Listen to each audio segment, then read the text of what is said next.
Mr. Renfield, welcome. I am Dracula. You will make a very good assistant. No! He's evil. We will protect you! You have the word of the most trusted institution on earth, the Catholic Church.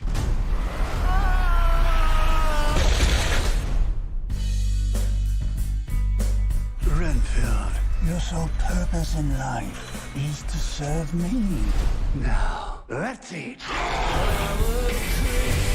I just want a normal life again. No, no, no, no, no.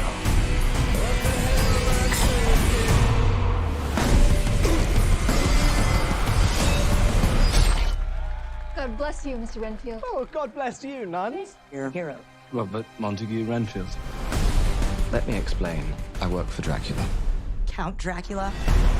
It's the real fucking Dracula. Some call me the Dark One. Others, the Lord of Death.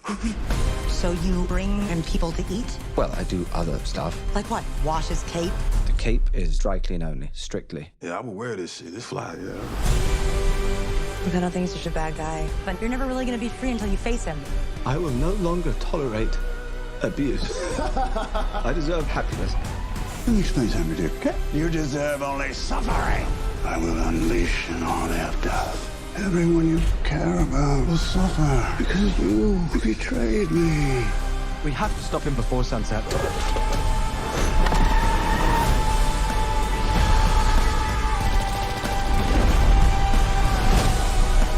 I am enough. I deserve happiness, and I take full charge of my life tonight.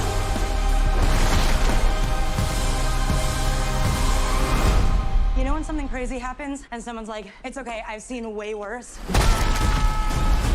Everything I saw you do today is gonna be my way worse. It's my least favorite part of the job.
The beaches of Central Florida are used to hosting launches. Sometimes at Cape Canaveral, those launches are in the form of rockets, shooting into space and sometimes beyond the solar system.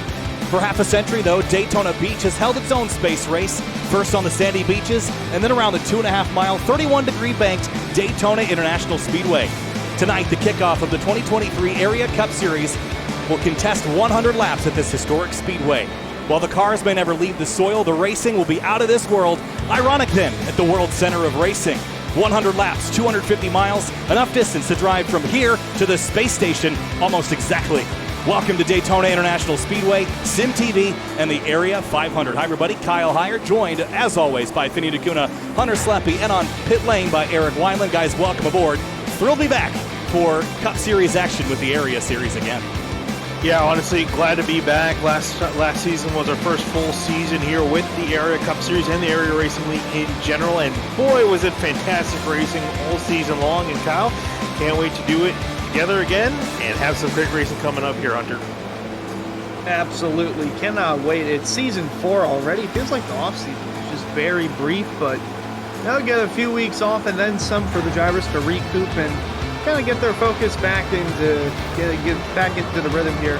And Eric, I don't know who's going to win tonight's race, but I have a strong feeling it might come from the pit lane. Could be a crucial pit stop towards the end of it. Yeah, absolutely. We'll get into the details of what these guys are going to look at for race strategy as we go throughout the night. But Hunter, Finney, and Kyle, I'm glad to be back with you guys down here on the pit lane. Once the cars take the grid, I'm going to chill in the booth with you guys because the air conditioning's on up here. So regardless, I echo what you said. We spent so little time in the offseason, it felt like it was too chaotic to keep up. But glad to be back here for season 4. Kyle, thank you for having me back. Can't wait, guys. It's going to be a fun night of action here at the Daytona International Speedway. It is a warm day here in April for the kickoff of our 2023 season. Cars on track right now, getting some practice in. Finney and draft practice was critical before this race because the last couple races we've done the last few weeks, both in the duels and in the preseason shootout, there was a little bit of an unknown what was going to happen there. And last week there was some strategy involved with getting your starting position, but tonight it's 100 laps. Whoever finishes first wins the Area 500, something we'll remind everyone all season long. So it's critical that you pair up with your new teammates and go forward.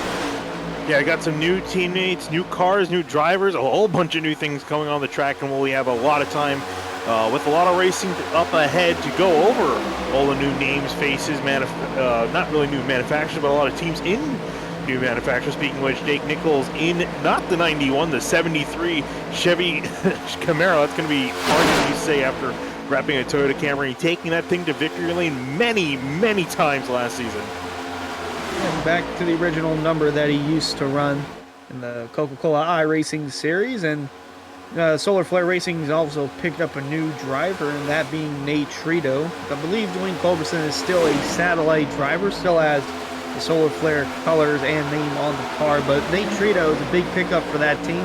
Trito really hasn't raced since back in season 1 back in season 1. He was absent season 3, but in the 8 races that he's been in for cup racing, this was back in the Gen 6, by the way, so this could be completely different.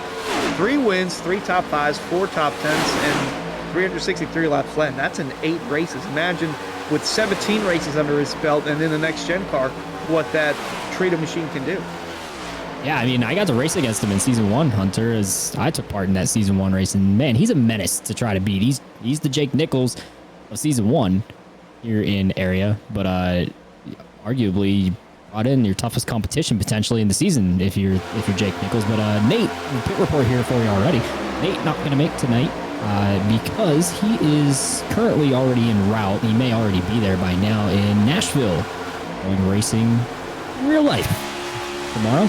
So he's got bigger and better things than being able to make the Area 500 tonight. So we'll miss him, but of course they're still picking up Dwayne Culberson to come out here and help the team out. Here's a look at David Weishart in the number 33. We didn't think we'd see him back in the Cup Series for 2023, but Finney, and here he is in that number 33, red in color, Chevrolet on the nose, on the badge there, and chasing the number 8 right now here in practice. Good to see David Weishart back as we watch him focused here on draft practice before this 100-lap race. Yeah, quite a bit of frustration for him at the end of last season, but I mean, hey, at some points it just seems like you never quite get away, even though you say you're going to give up.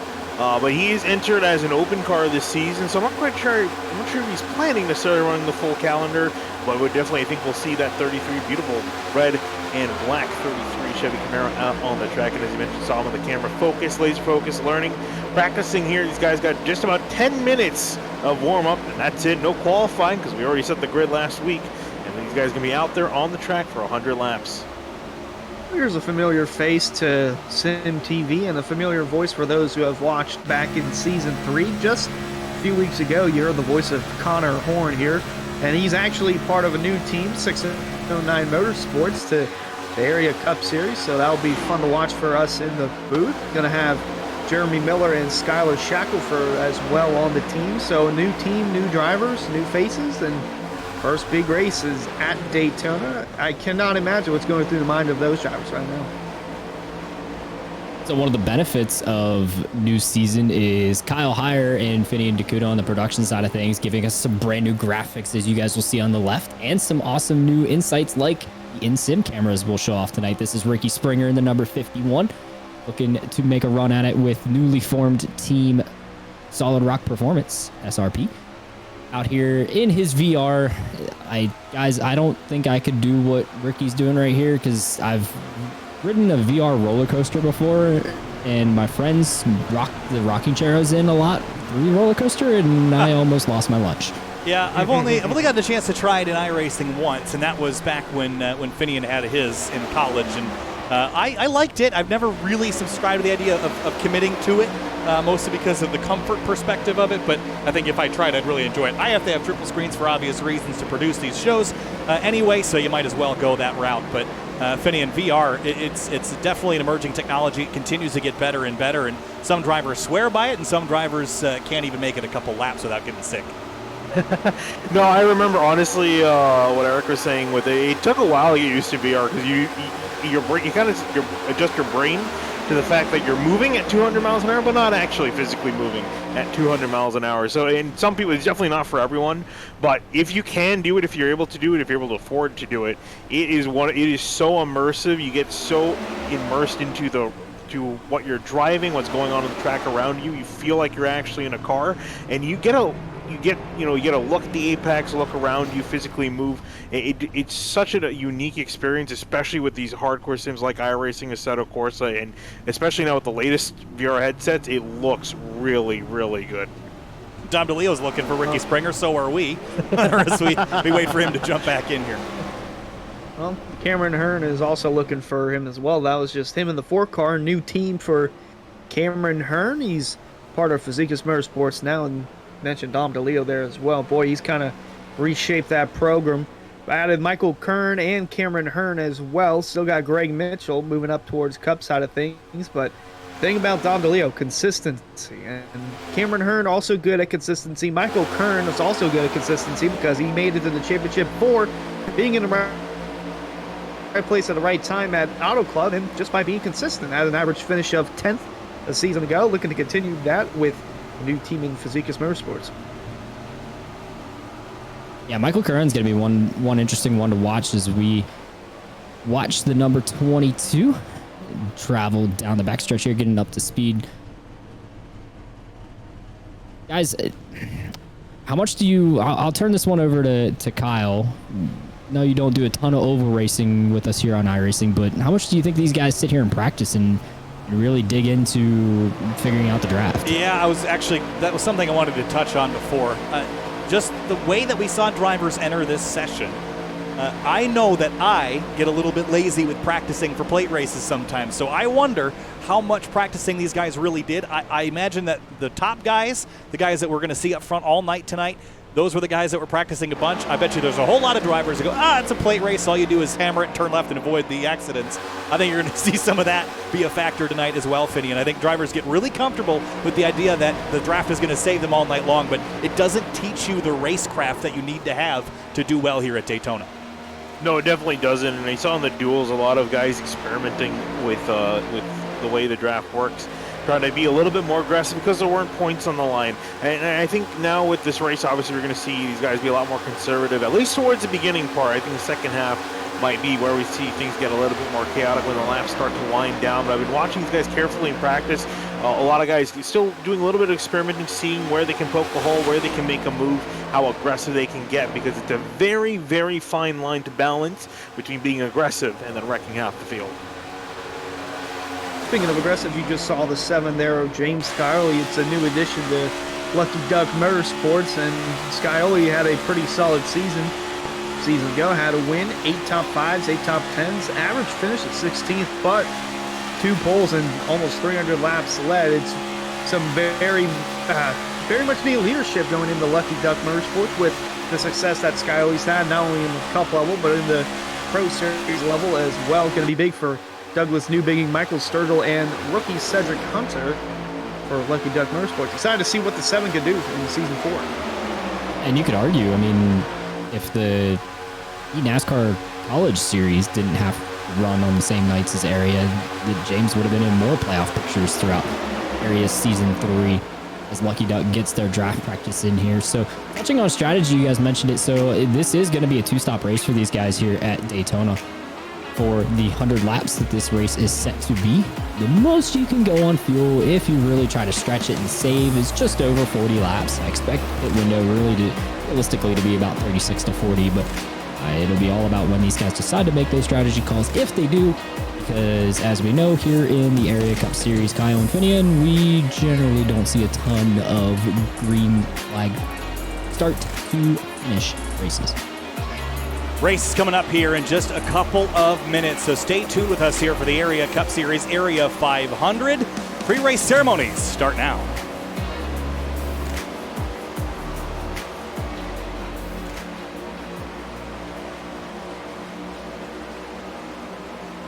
Ladies and gentlemen, please rise and remove your hats for the presentation of the American National Anthem.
Back live from Daytona International Speedway. Welcome back to the Area 500. Kyle Heyer, Finian DeCuna, Hunter Sleppy, and Eric Wineland bringing you back to Daytona to kick things off here. Fans, be sure to subscribe to the Area iRacing Twitch channel for only $5 a month. You can watch all Area broadcasts commercial free. You can also use new Area iRacing emotes in the chat. You'll earn double channel points as a subscriber that you can use to redeem for free merchandise. Finian, welcome back to Daytona as things are about to get wild.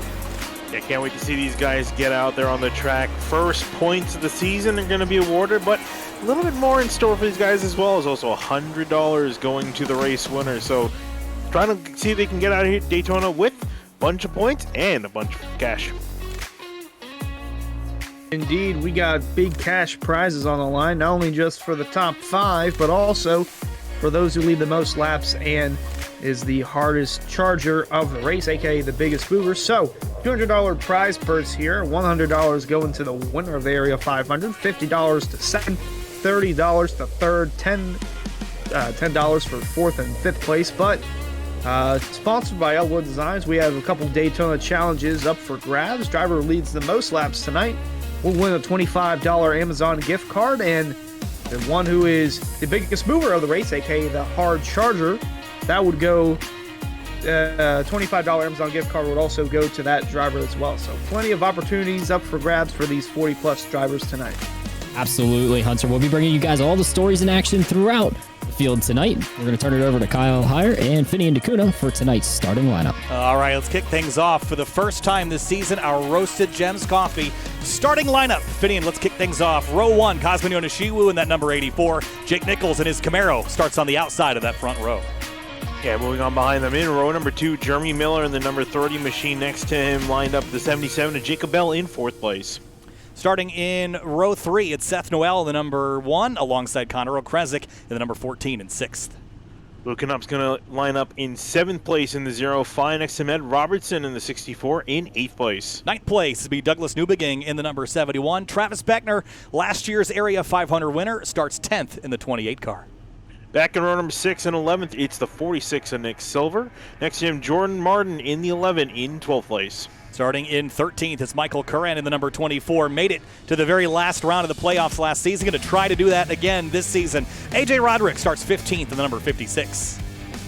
Moving on back to 16th is going to be Ben Pierce in the 65 car. Next to him, Greg Mitchell in the 2 car in 17th. 18th place is Garrett Grant in the number 5 in his Toyota Camry. And Bryce Senesac starts 19th in the 09 in his Camaro. Cameron Hearn's going to be rolling off in 20th in the 4 car. Tyler Nichols in the 41 in 21st. 22nd place is Ricky Springer, the number 51, multi-time race winner from 2022. Connor Horn kicks off his season in 23rd in the 42 car. Chris Brable's going to line up in the 29 car in 24th. Next to him, David Weisard in the 33 in 25th. 26th place, Dean Thompson in the number 70. Brad Slaughter Jr. starts 27th in the 83. Dwayne Culberson's going to be rolling off in 28th in the 81 car. Next to him, Delonte Ballard in the 21 in 29th. 30th place, Rafe Slate in the number 8. Chris Seidenfeiden starts 31st in the 45.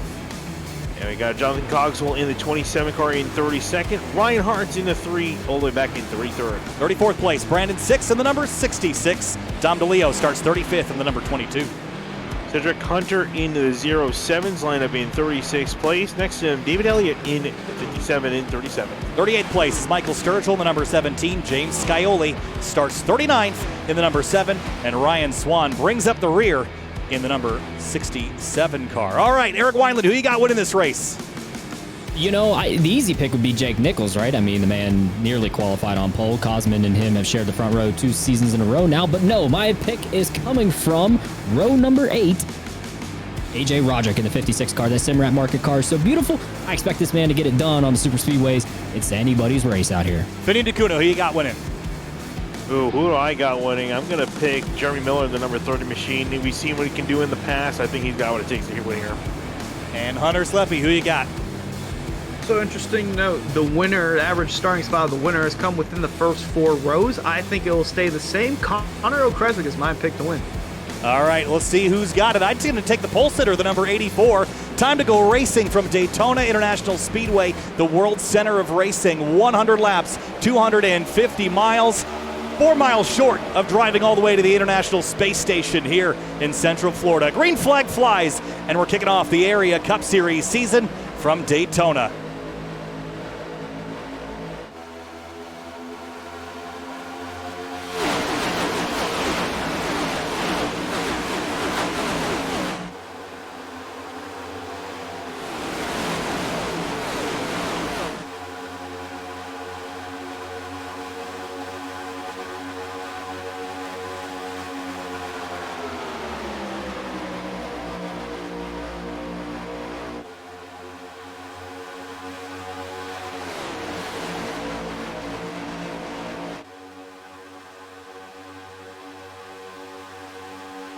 Lap 1 complete. Yonoshiwu leads the way. Jeremy Miller slots into second place. Across the start-finish line, 99 laps to go, Finian. Indeed, actually, if you guys are already moving up a ton of spots, Greg Mitchell started in 16th. He's already up 10 places into 6th. So if you guys moving forward, AJ Roderick leading that outside lane, which has actually been kind of slowing down quite a bit. Seems like not a whole lot of guys are willing to go forward. There's a running in car here with Connor Horn. Was in the middle of 3 wide with AJ Roderick on the outside, quietly working his way inside the top 10 just before they complete lap 2. Still, Yonoshiwu leading, and you see Tyler Nichols there moving up towards the outside. Live timing and scoring is available. simtvbroadcasting.com/timing if you'd like to follow along at home. Travis Beckner in the number 28, last year's Area 500 winner, is moving forward as well in that number 28. He's on the high side. A little bit of disconnection here early from that upper groove, Finian, but everyone learning how the lines are going to play tonight. Oh, definitely a lot of learning, and currently Connor Horn on the outside leading a charge. Now they're starting to build a momentum there. Curious to see anyone from the bottom lane jump to the top as they're stalling out big time. And you'll see the run go on the outside all the way through. And look who it is. It's Connor Horn. He's working his way up. falling back just a little bit, but now leading that outside line. Well, they were thinking about it. It's now the third place car. Nope, now it's everyone. Oh my Trouble, goodness, turn we 4. almost had a collision. We have a collision. Turn 4. James Scioli, Dwayne Culberson, slow. Everybody scatters. We stay green somehow, but an early issue for a whole bunch of cars back here. Yeah, curious what happened and how it managed to not bring out the caution, because it looked like a pretty big incident. Yeah, I didn't see exactly who was sideways first, but everyone kind of ground to a halt. Oh, there's the 7. It was the 21 and Delonte Ballard that was sideways first, or the most sideways at the very least. Here he is in front of the 45, and there's a big stack up. And that's what caused that. And the 21's got some big-time damage, guys. Some new changes to the damage model also are going to make that a lot less forgiving. Weishart was in it, and there goes the 7. And what that has done is separate out of the field by a long shot. There's about a 17, 18 car breakaway. This is the main pack near the front. You're going to see in the camera a lot of drivers separate out, kind of strung out either in small packs or pretty much by themselves. I would say towards the front, it seemed like there was going to be a collision with how aggressive they were blocking. One car was going up to the outside, then the rest of the leaders wanted to. But it happened in the back, and very surprising it didn't bring out a car. Well, I'm a little bit thankful the field got split up a little bit. It is a slideshow here, iRacing, with this new car. My goodness, it is hard on the system to run. Here's Luke Knupp in the 0-5 up on the outside lane. And whoa! Almost got turned a little bit by Jeremy Miller, pumping him in the wrong place, wrong time. As, there it is! In the fence on the front straightaway. Big impact for the 0-5. There's a caution flag. And grinding along the Armco, they will come to a halt. The 30 of Jeremy Miller and the 0-5 of Luke Knupp bring out our first caution of the day. And just like that, two very strong cars looking like they might be out early on. Better look at it from the SimRap Market replay. The 30 goes to the outside, gets squeezed there. I think he was trying to sucker hold the 0-5, but the communication evidently didn't happen the way that they were anticipating, and they just ended up in the fence. There's the 0-5 kind of all over the place here, getting shoved from the 30, and then I think Jeremy is going to go to the outside here, anticipating putting the 0-5 in the middle, and Luke thought that wasn't going to work, but they come together right here. And the 71 also, or 73 rather, got a little bit of a piece of that. I think a small tap. It looks like he was able to woe it down enough. He's got some damage to the right front of the car, but it looks like it should be repairable. On board now with the 73 of Jake Nichols, last year's champion.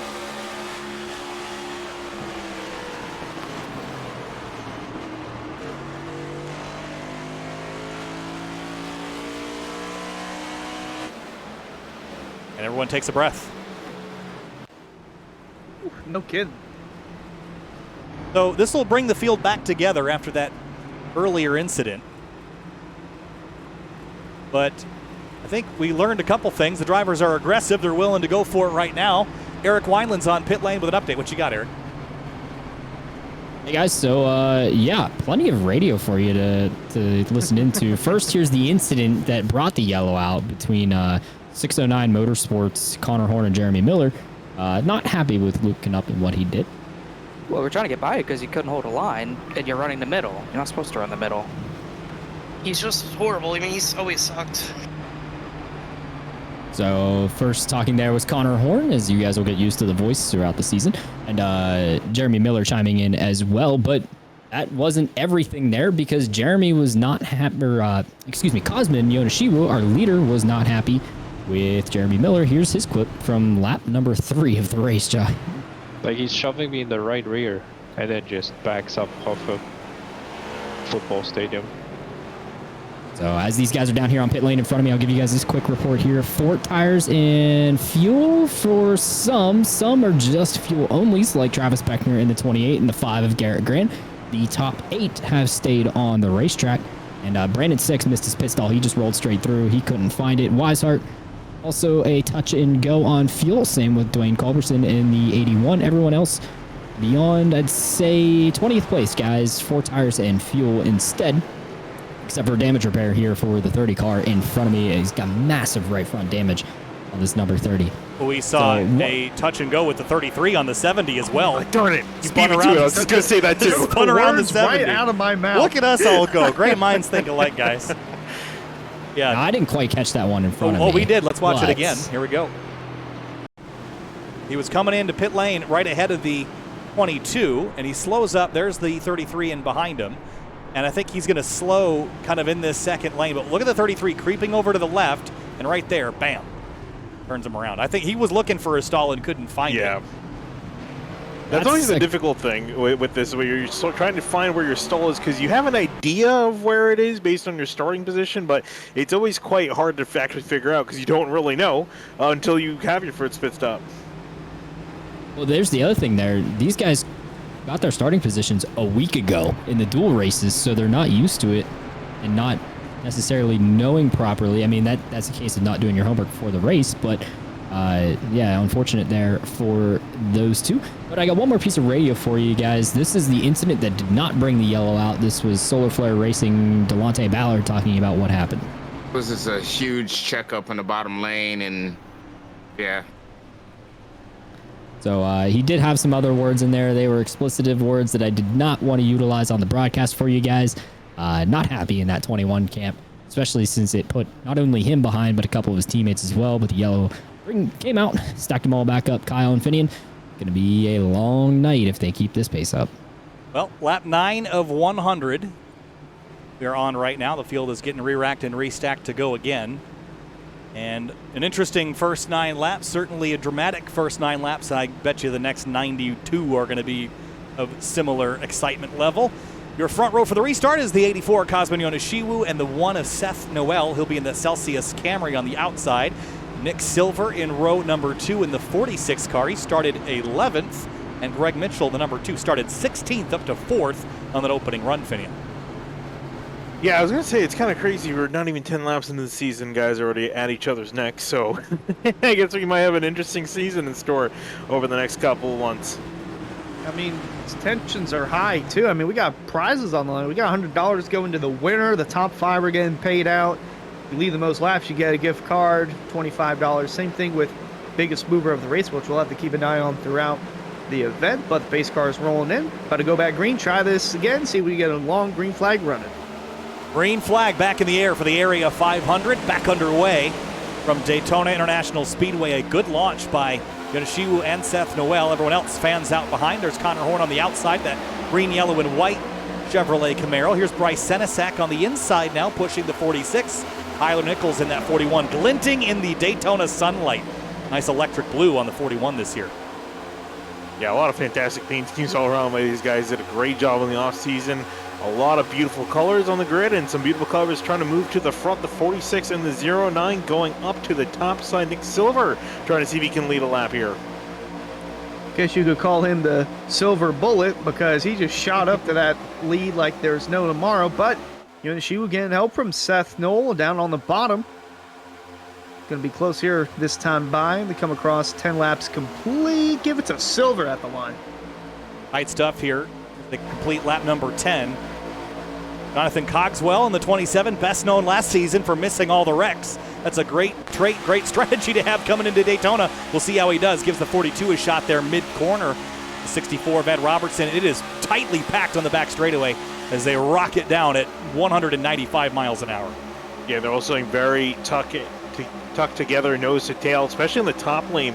I noticed a lot of guys pushing close to each other. And the one big thing I wanted to talk about too, when we saw that saw the way he brought up the first caution, is the runs that these guys get are immense. And not only that, the stack ups are huge, which is what we saw cause that first wreck. Shuffling around through the field, we see Chris Simon finding there on the 45. Going to ride on board with him, running right around the middle of that pack there in the 16th spot. Tough situation to be in. If, say, there's an incident that happens in front of you, you got no time to react, and you're kind of in a pickle here. At least that's in the turn. On the straightaway, it's a different story. Yeah, you see everyone stacking up here on the outside, down the backstretch. The 81 of Culberson, the 8 as well, Rafe Slate. The 11 of Jordan Martin, easy to spot that car with the yellow roof. But it's interesting, the pack is kind of clumping and then dissipating at points, Finney. And it's getting very tight at some moments and then stringing out elsewhere. I'm going to guess that the drivers are not completely comfortable yet with how this car is drafting. They've done this before. This isn't new to them. But what is new is the damage. The update to the damage model certainly makes things a lot scarier if you are about to get into an accident. The only thing you can really do is do the best to stay out of it. In the past, you could get the car repaired pretty well, but the damage threshold is so much lower now. Yeah, no, and that's why Jeremy Miller is still sitting dead last in pit roads, still getting damage fixed for 7 minutes. I think with the older damage model, might have been able to get the car back out there and racing around, but a lot of other drivers still dealing with some damage as well, notably Delonte Ballard. You just see right there, you can still see, it looks like someone took a sledgehammer several times to the nose of that car, and that car is just a draggy mess. Hard to keep up with the other guys. Well, as the field works their way through the trioval once more, you got to give a shout out to Miller Racing. 3 of their 4 cars are inside the top 4. You got Yonishiwu and Noel in the 1-2 spot, and then 4th is the defending, well, he just fell back a little bit. There's that first car on the outside line. Travis Spector, the defending Area 500 winner from a season ago, and head down to the pits with an update from Eric Weiland. Hey guys, just a little insight into what team communication sounds like here in the Area 500. This is Physicus Motorsports, specifically Cameron Herr and Dom DeLeo. I think on the restarts, the bottom line's where you want to be, though. Yeah, 1000%, unless the guys up top really know. You're about to check up bad. Yep. You got room behind you? Yeah, I got plenty of room. So the 4 and the 22 taking it nice and easy around the racetrack as the pack flies by me here on the front straightaway. And then a note here for you from Bowie Esports. Chris Rabel, driver in the Area Racing League, not driving here in the Area Cup Series, but spotting. This is some spotting chatter you'll hear throughout the night. One thing I'm noticing, guys, if you have to lift off the throttle in the corner, it'll get tight. So just beware. And just pushing up. Yep. Yeah. All right. Good to know. So although he's not on the racetrack with his Bowie Esports teammates, Chris Rabel helping out Brandon Bowie, Brandon Six, and Nick Silver from atop the spotter stand. Some good insight there from the driver spotter. Appreciate it, Eric. You're on board again with David Weishart in that 33. Kind of loosely involved in that first incident, but it seems like everything's going well now. In 23rd place, and you can see how much the runs build and then dissipate, and see how awkward it gets there. You see the 66 of Brandon Six pop out of line, and it just gets awkward. What do? Do you go to the outside? Do you have to wait on it? Every moment you're recalculating those decisions, and you have to get through another hour of this. Not wearing you out physically, Finian, but certainly mentally. Oh, absolutely. That's really the big thing here. This is not a physically hard track to drive. Just a little bit of turning to the left here and there, full throttle on the gas. For the most part, you have to lift off a little bit to make sure you don't pile drive the guy in front. Whoa, stop mentally taxing 3 wide near the front. Connor Kresick shooting the gap, trying to get past Travis Beckner. He does. Bryce Senizak trying to do the same now. He's 3 wide. Getting a little dicey there. Mentioned Kresick. Still struggling on that outside line.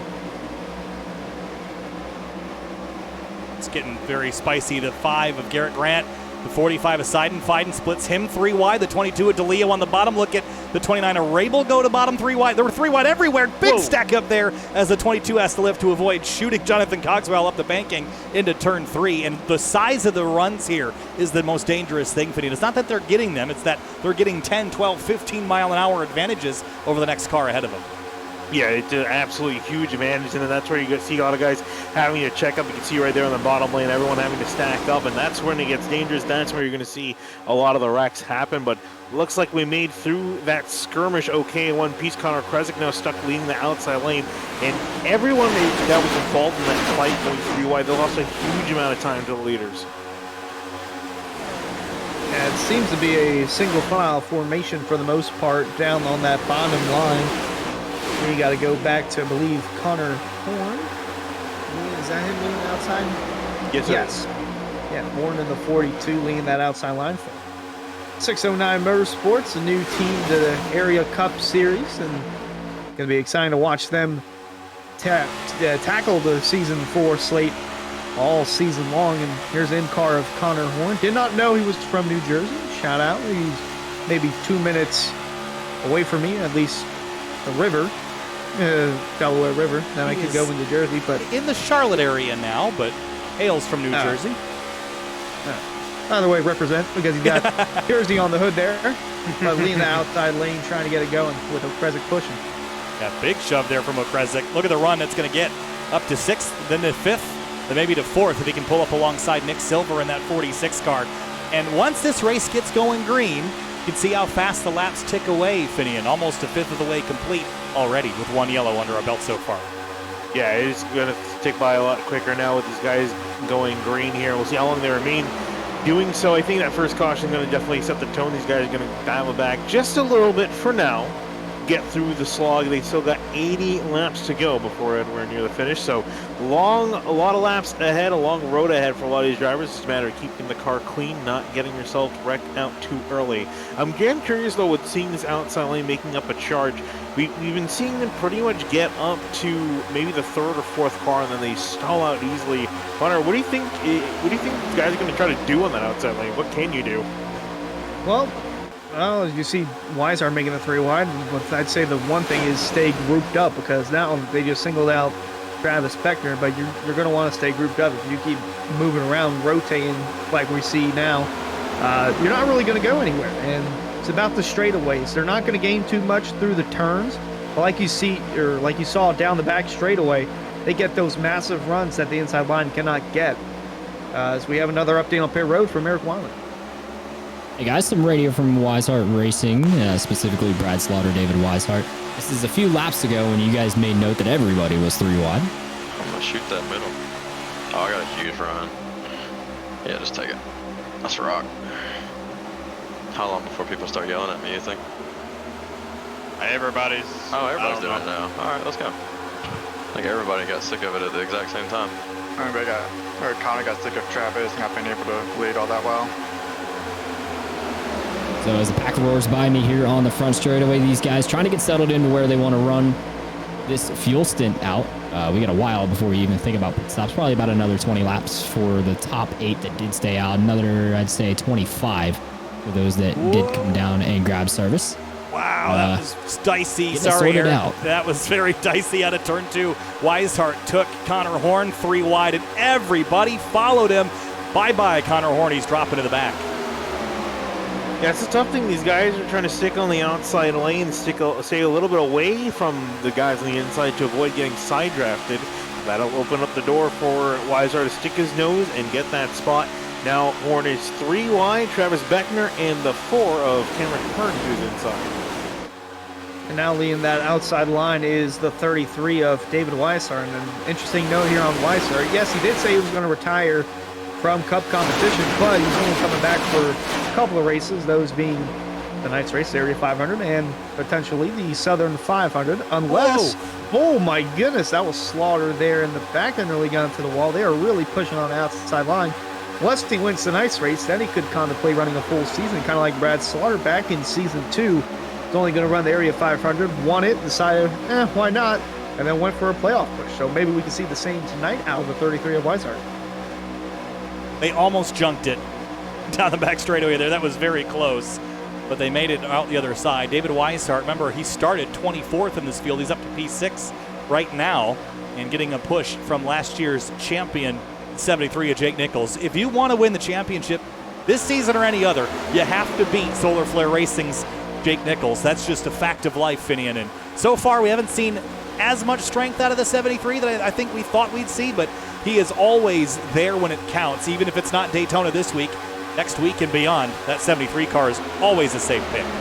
Oh yeah, it always is. Even on the plate tracks where they're the grand equalizer, it's usually that 73 somewhere near the front or waiting wing. So I think as long as nothing happens to him, doesn't get involved in a wreck, we expect the 73 to be, like you said, up there where it counts. Driver coming down pit lane hot. Luke Knupp in his machine. Damage 2 laps down now as he just got passed by the field. He's trying to make some repairs, get the car in working order. Let's go back to the field, coming through turns 1 and 2. Woo. We're starting to see a little more 3 wide now. That is the 24 car, making it down low. Michael Kern. Yeah, he's a lap down. Yeah, he's going to get picked up by a teammate there, Greg Mitchell in the 2. And that's Cameron Hearn right behind him as well. Then looking a little further back, now we go back up towards Greg Mitchell in the 2. So we got a little Fazekas train there towards the back, or Fazekas group, I should say. Meanwhile, 25 laps complete. Cosman Yonoshiwu going to lead this time by, still leading with teammate Seth Knoll running in second, and Cosman led almost every lap. Yeah, 24 of the 25 that we've completed. But he really has been the dominant force thus far in this race. Seth Knoll right behind in that number 1 Celsius Camry, though he's been in the mix really since the restart on lap number 9. Let's not count him out just yet. There's a big push there on the back straightaway, but it's pretty frantic right now. Lots of moving and pushing and shoving around. I think once we get to that first pit stop, we might see less of that, Finian, but still lots of jockeying to really establish where you're comfortable running. I don't think anyone's really there yet. No one really is quite there yet. Still, like you mentioned, a lot of jockey position. No one can really determine the order they want to run in, especially in behind on that outside line. It seems like there's a new car up there every single lap. Look at David Weiser now working through some lap traffic. I believe that's Jeremy Miller on the outside and Bryce Senizak, or sorry, Dante Ballard on the inside, having to do a little bit of a snake maneuver. And it looks like everyone's moving through the rolling chicane on the track now. Yeah, in the middle of the turns too, not a good recipe here, as we're going to snake our way back to pit lane with an update from Eric Weiland. Helps if you turn the mic on, gentlemen. So, update for you guys from pit lane as we watch the snake around the lap cars. That was a dicey moment right there. Need to be decisive, more decisive, that is. Here's Douglas Newbigging update for the fans of him out there. He had some issues. My computer, my iRacing crashed. That's why I'm a few laps down. It's not a skill issue, I promise. So unfortunate luck there for the 71. And then here's some communication for Solid Rock Performance, guys. This is the most chaotic team chat I've heard all night. Only lap 25. They were not happy campers with how much they were having to work. Rafe is coming up to your back bumper, Connor. I'm trying to get down in front of Dom. Okay, this is me. I don't know. I'm trying to give you a push. You're clear of him if you want down. Get down. He's letting me down. Ben, are you in? Yeah, I'm in. A couple cars behind you. I'm behind Grant. Up there. Yeah. It's a lap car. Lap is slow car on the bottom. So that is the second pack. That is 2 seconds back. That was Solid Rock Performance. That's Ben Pierce, Connor O'Kresick, Dylan Lee, Rafe Slate, Ricky Springer, Ryan Hartz in that team channel, all talking strategy, trying to get themselves together. Pit stop's still a little way out for them. Still about, I'd say, 15 to 20 laps. But they were trying to get lined up. They didn't like how dicey it was up front. Ricky Springer especially said so after I stopped recording there. As you guys take a look at David Weishart and company moving their way forward. Yeah, watch this. Out of turn number 2, watch the 33. Gets hit from behind and has a big moment right in front of the 66 car. Finney almost wiped out. That would have been day over for the 33, but he kept it under control somehow. Yeah, it's not too many times that you see a car get loose at Daytona, but with the way these guys are, hitting each other, and especially in the middle of the corners, if you hit someone in the right place at the right time, it can easily send someone loose and wrecking loose. But Weiser there, great car control, able to keep the thing straight and collected, and he's going to continue on in 12th place. Yeah, the 66 of Brandon 6 might have just made the list for David Weishart there, and we're over a quarter of the way through, so definitely something to keep an eye on, as you did see that there's separation between the top 16 and 17th, which is being led by Bryce Senizak. That second pack in the back there, you see coming through turn 3 right now, and it's a big choo-choo train on the bottom. Probably the safest place to be, because like you just saw, they're still bumping and grinding up front. Yeah, happy that there's a little bit of separation, as you can tell.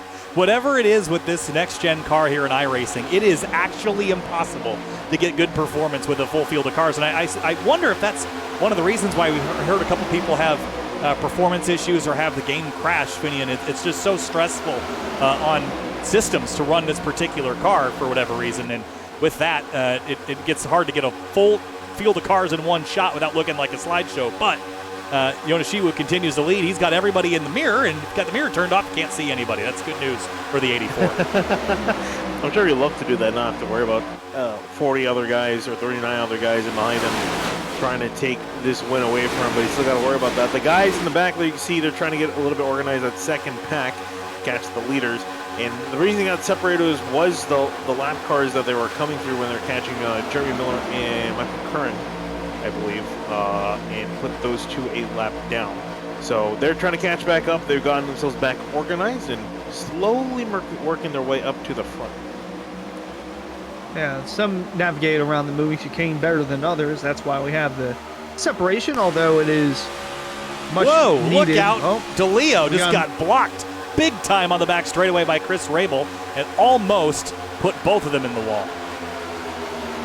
Thought we were done with the moving chicane, but I guess not. Watch this. I don't actually know. Yeah, right there. Ooh.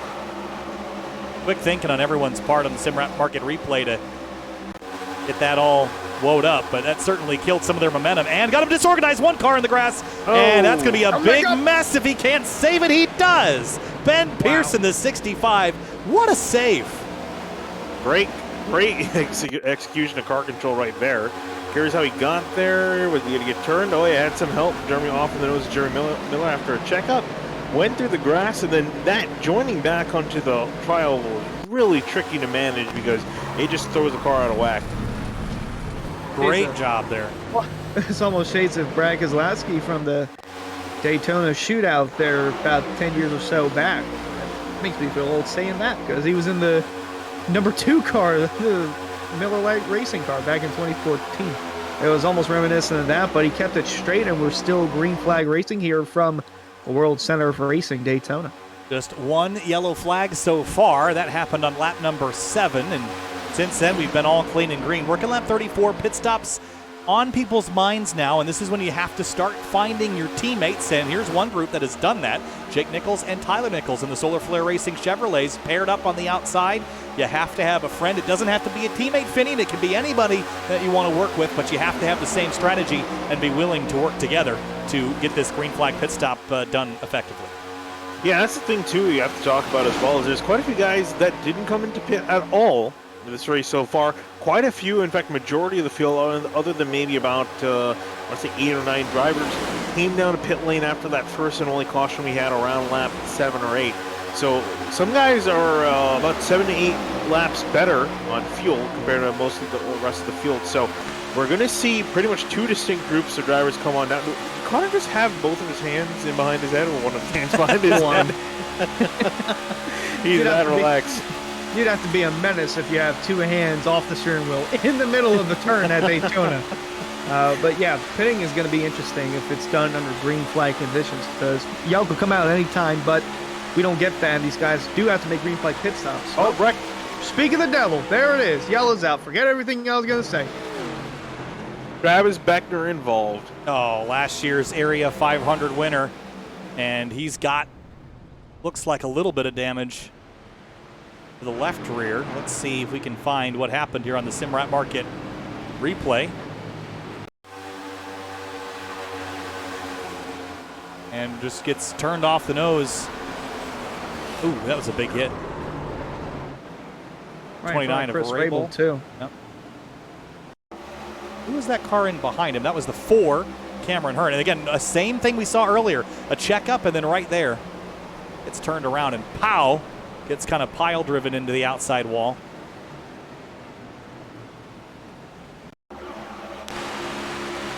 Oh, there you see the car get on the apron there, and that's what checks everyone up, Finian. Yep, and then just a small turn from the 4, around he goes. 29 comes into him. That's going to be some decent damage to the left front wheel, and then second pack narrowly, third pack in behind, narrowly avoiding that. Ooh, and then the other car that speared off on the bottom there, that was the 51 of Ricky Springer. He went for a bit of a ride, but second caution of the day, lap 36. Perfect timing for everyone to come to pit lane. Yeah, everyone's going to be coming on down now. You'll be a fool to stay out. As I say that, I think just saw someone stay out. I think to lead a lap. That is. Didn't actually catch who that was. They might have been a lap. Oh, yeah, might have been a lap car too. These drivers coming across the line now are the ones that stayed out, I'm pretty sure. Well, if we can get a little update on that, we'll have to wait for that. Meanwhile, Eric Weiland busy down on pit road. Yeah, everybody, 4 tires and fuel here. This puts them in a window for 1 stop the rest of the way home. If they make these tires and fuel last, they'll split this one about 30 laps each stint. That was about 36 for the guys that stayed out from the opening of the race, obviously. About 30 right there for the guys that did pit onto the first caution. And also can confirm for you guys, that was lappers that stayed out everybody down pit road to me this time by. Thanks, Eric. As field rolls back up onto the back straightaway, and it's lined up behind the pace car for a restart here, working probably around lap 39 to 40 when we'll get that restart. So far, it has been an exciting race, to say the least. Been a fun one so far. Fans, be sure to visit simwrapmarket.com for custom iRacing paint scheme templates that are simple to use and help you stay more focused on the racetrack. And race fans, start your engines with a fresh cup of Roasted Gems coffee. Choose from some of the finest coffee beans from Colombia and Peru, or try the blended flavors of French vanilla and hazelnut. Use discount code Area iRacing for 10% off your order at checkout at roastedgems.com. That Daytona International Speedway for the Area 500. Kyle Heyer, Finian DeCuna, Hunter Schleppe, and Eric Wineland bring you to the action. 37 laps complete, and it's all been Cosmin Yoneshiwu out front, Finian in that 84 so far. Yeah, he's done a fantastic job being out there. We were talking about some prizes getting thrown to the driver's way. $100 for winning, but also a $25 Amazon gift card to most laps led, of which Cosmin's probably the best driver out there and arguably almost pretty much a shoo-in for that prize at the moment, leading almost all of the 38, if not all of the 38 laps we've had so far. No one's been able to touch the 84 up in front, challenge his lead. I'm curious to see now that we got to restart everyone bundled back up together again. Can we see someone challenge the throne? I would assume so. Now that everyone's bunched back up, we might see the outside line start to get a good launch here. And there is the Sunoco machine of Yoneshiwu. And Eric Wineland joins us back on pit row with another update after that cycle of pit stops. Yeah, a couple things for you guys. Here's some radio from Solar Flare Racing, specifically Delonte Ballard. Very upset with the second pack that caused nearly 2 cautions, but they did cause the one that we just had. I don't know That's what. working so far. I'm just gonna keep tandem, or not tandem. Oh, they're wrecking. Somebody saved it behind me. Not only was that the first one, but here's how he reacted to the caution coming out with that second pack. Dude, this second pack, they're idiots. I don't know if somebody was holding up the line and they kept I don't know. So Delonte not happy there with some of the guys out there, especially since he was involved in an early race incident. Also, to follow up on what you guys were talking about, still have one more pit stop. I think these guys are going to be a little more tame, but try to get themselves in position to pit with their teams. But man, nobody's beating that number 84 out front, Cosmin Yoneshiwu. Keep an eye on my pick though, guys. AJ Roderick, he's up to 7th. Well, let's see if he can get all the way up there. Pace car pulls off, lap 39, back underway from Daytona in the Area 500. And here they go.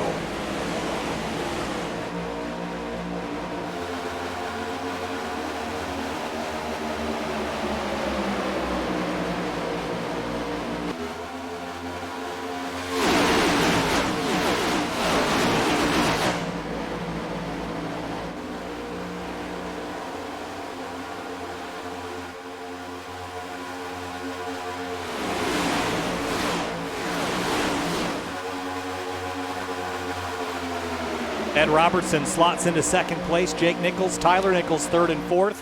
AJ Roderick up to 5th on the bottom lane now. And on the outside, that's Brad Slaughter Jr. in the 83, leading over Nick Silver, who drops to the bottom and fills the gap on the inside, Finian.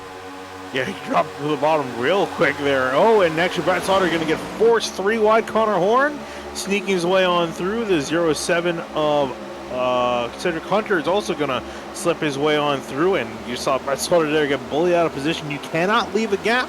Someone's going to take advantage of it.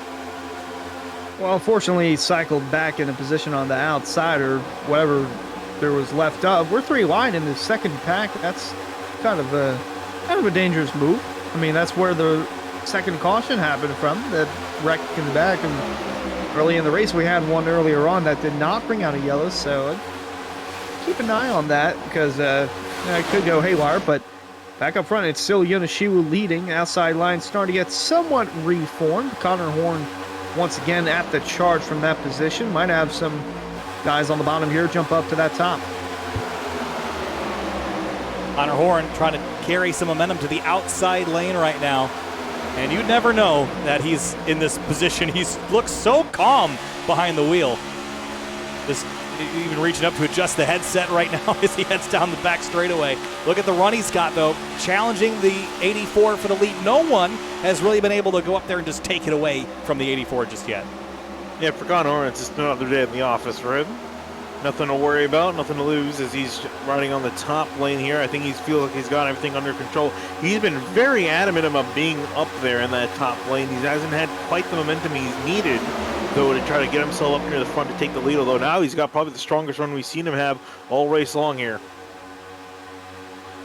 Still trying to get alongside the leader, can get alongside Robertson and Jake Nichols there on the bottom, but watch this run that the top's going to get. Down the backstretch, they get such a strong run. He might be side by side with the leader here if all else goes to plan.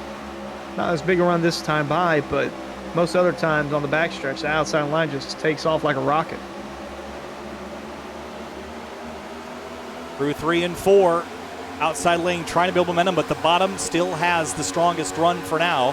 Good cars lined up. It's just hard to get a run to go past them. You need to get them a little bit out of order fitting. We're going to see that later tonight. Almost certainly that bottom line's going to have trouble staying together when not everyone wants to work together. But it's interesting to me that the outside line, even with big shoves, isn't going to work. Look at Cedric Hunter, waits no longer, goes to the inside. He'll take the one of Seth Knoll with him, and now Connor Horn is the odd man out. Oh, but Seth Knoll does a very aggressive bump mid-corner, almost turns his 07 in front of the field.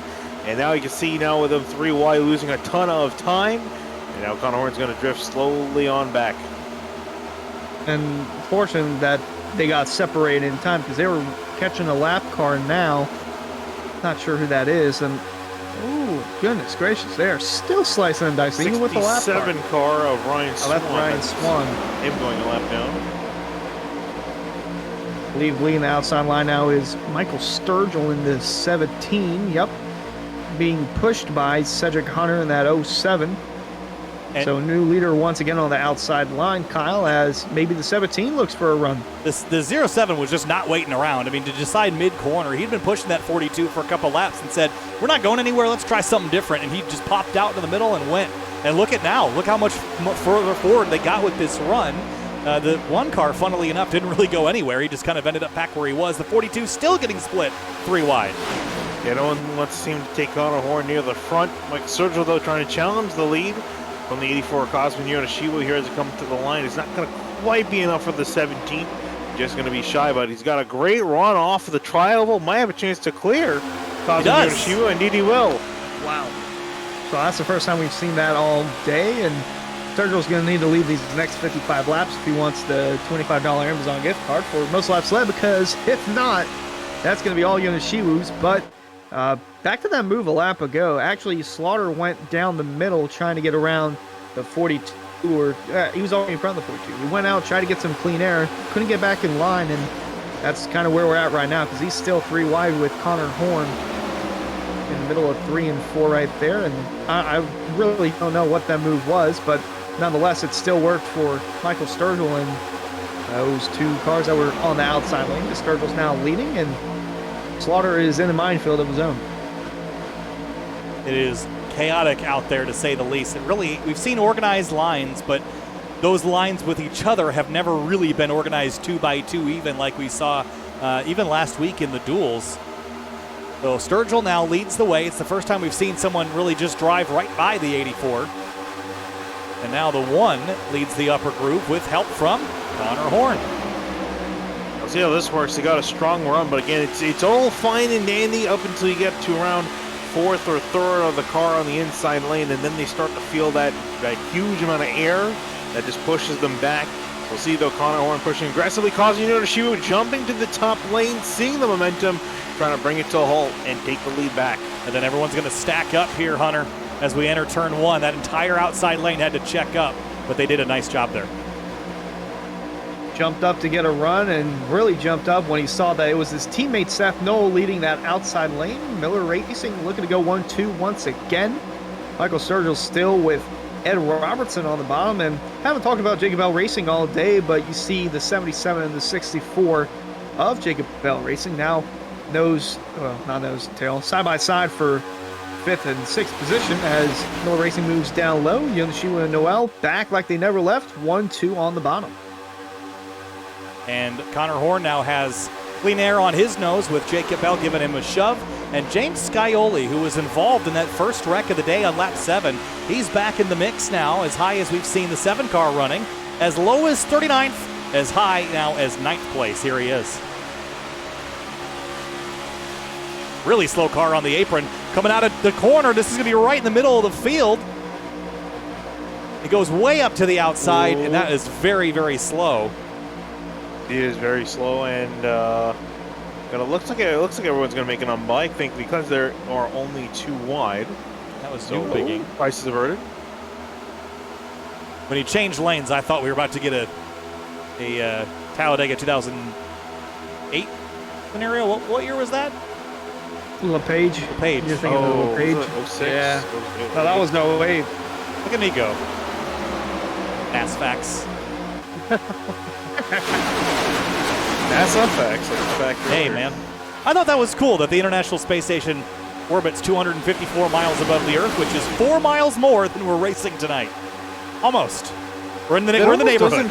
That almost feels too small. When you think about it vertically, that is quite a bit of a distance. Space is only like 70 miles away, man.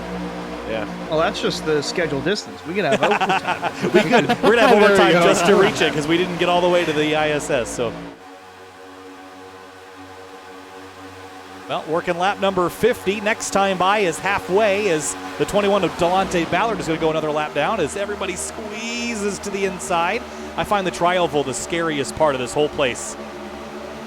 Oh, it definitely is, and we see many times many wrecks come out of the tri-oval, not even in the tri-oval itself, coming out of the tri-oval on the exit because everyone gets kind of bunched up, thrown, and then kind of shot out, and see a lot of wrecks there, especially towards the later part of this race, which sun is starting to set, and it is looking beautiful out there on the racetrack.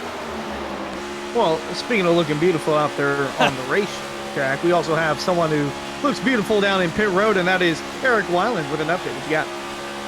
Hey guys, so yeah, I mean the sun is starting to set. We're still at 5:18 local time here in the sim, so we got a little bit of ways to go.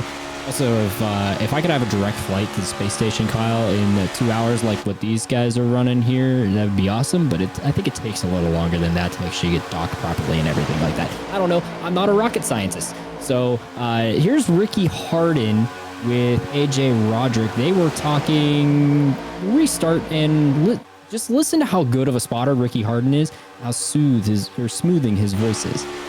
All right, car outside here. They're pushing really hard outside. 46 is offset. Just be very careful. Outside's going to keep falling back here, I think. Yep, they will. Still outside. Still outside. They're tight. You're clear outside. So AJ Roderick doing a great job holding the pretty wheel, but Ricky Harden helping him out. That was back on the restart. Obviously, Ricky's going to be talking a little bit more now as that outside line is starting to creep their way forward, gentlemen. Thanks, Eric. Yeah, it's with the 42, it never really gets there, and I think it's, I have to wonder how much his early aggression cost him friends right now. I think that's a component of it, but right now he's getting a shove from the 77 who hadn't been around him all race long, didn't know about the foibles of earlier potentially when he was slicing and dicing, so Jacob's giving him a good shove, but the 84 continues to be the dominant force out front, and as long as he's holding the pretty wheel out front, Finian, he's going to be hard to beat. Yeah, a lot of Connor's actual written down friends, Skylar Shackelford and Jeremy Miller, are not doing too hot. Jeremy Miller is 13 laps down. Skylar Shackelford in the 88 is sitting 31st at the moment. So Connor doesn't really have a whole lot of friends to deal with in the front.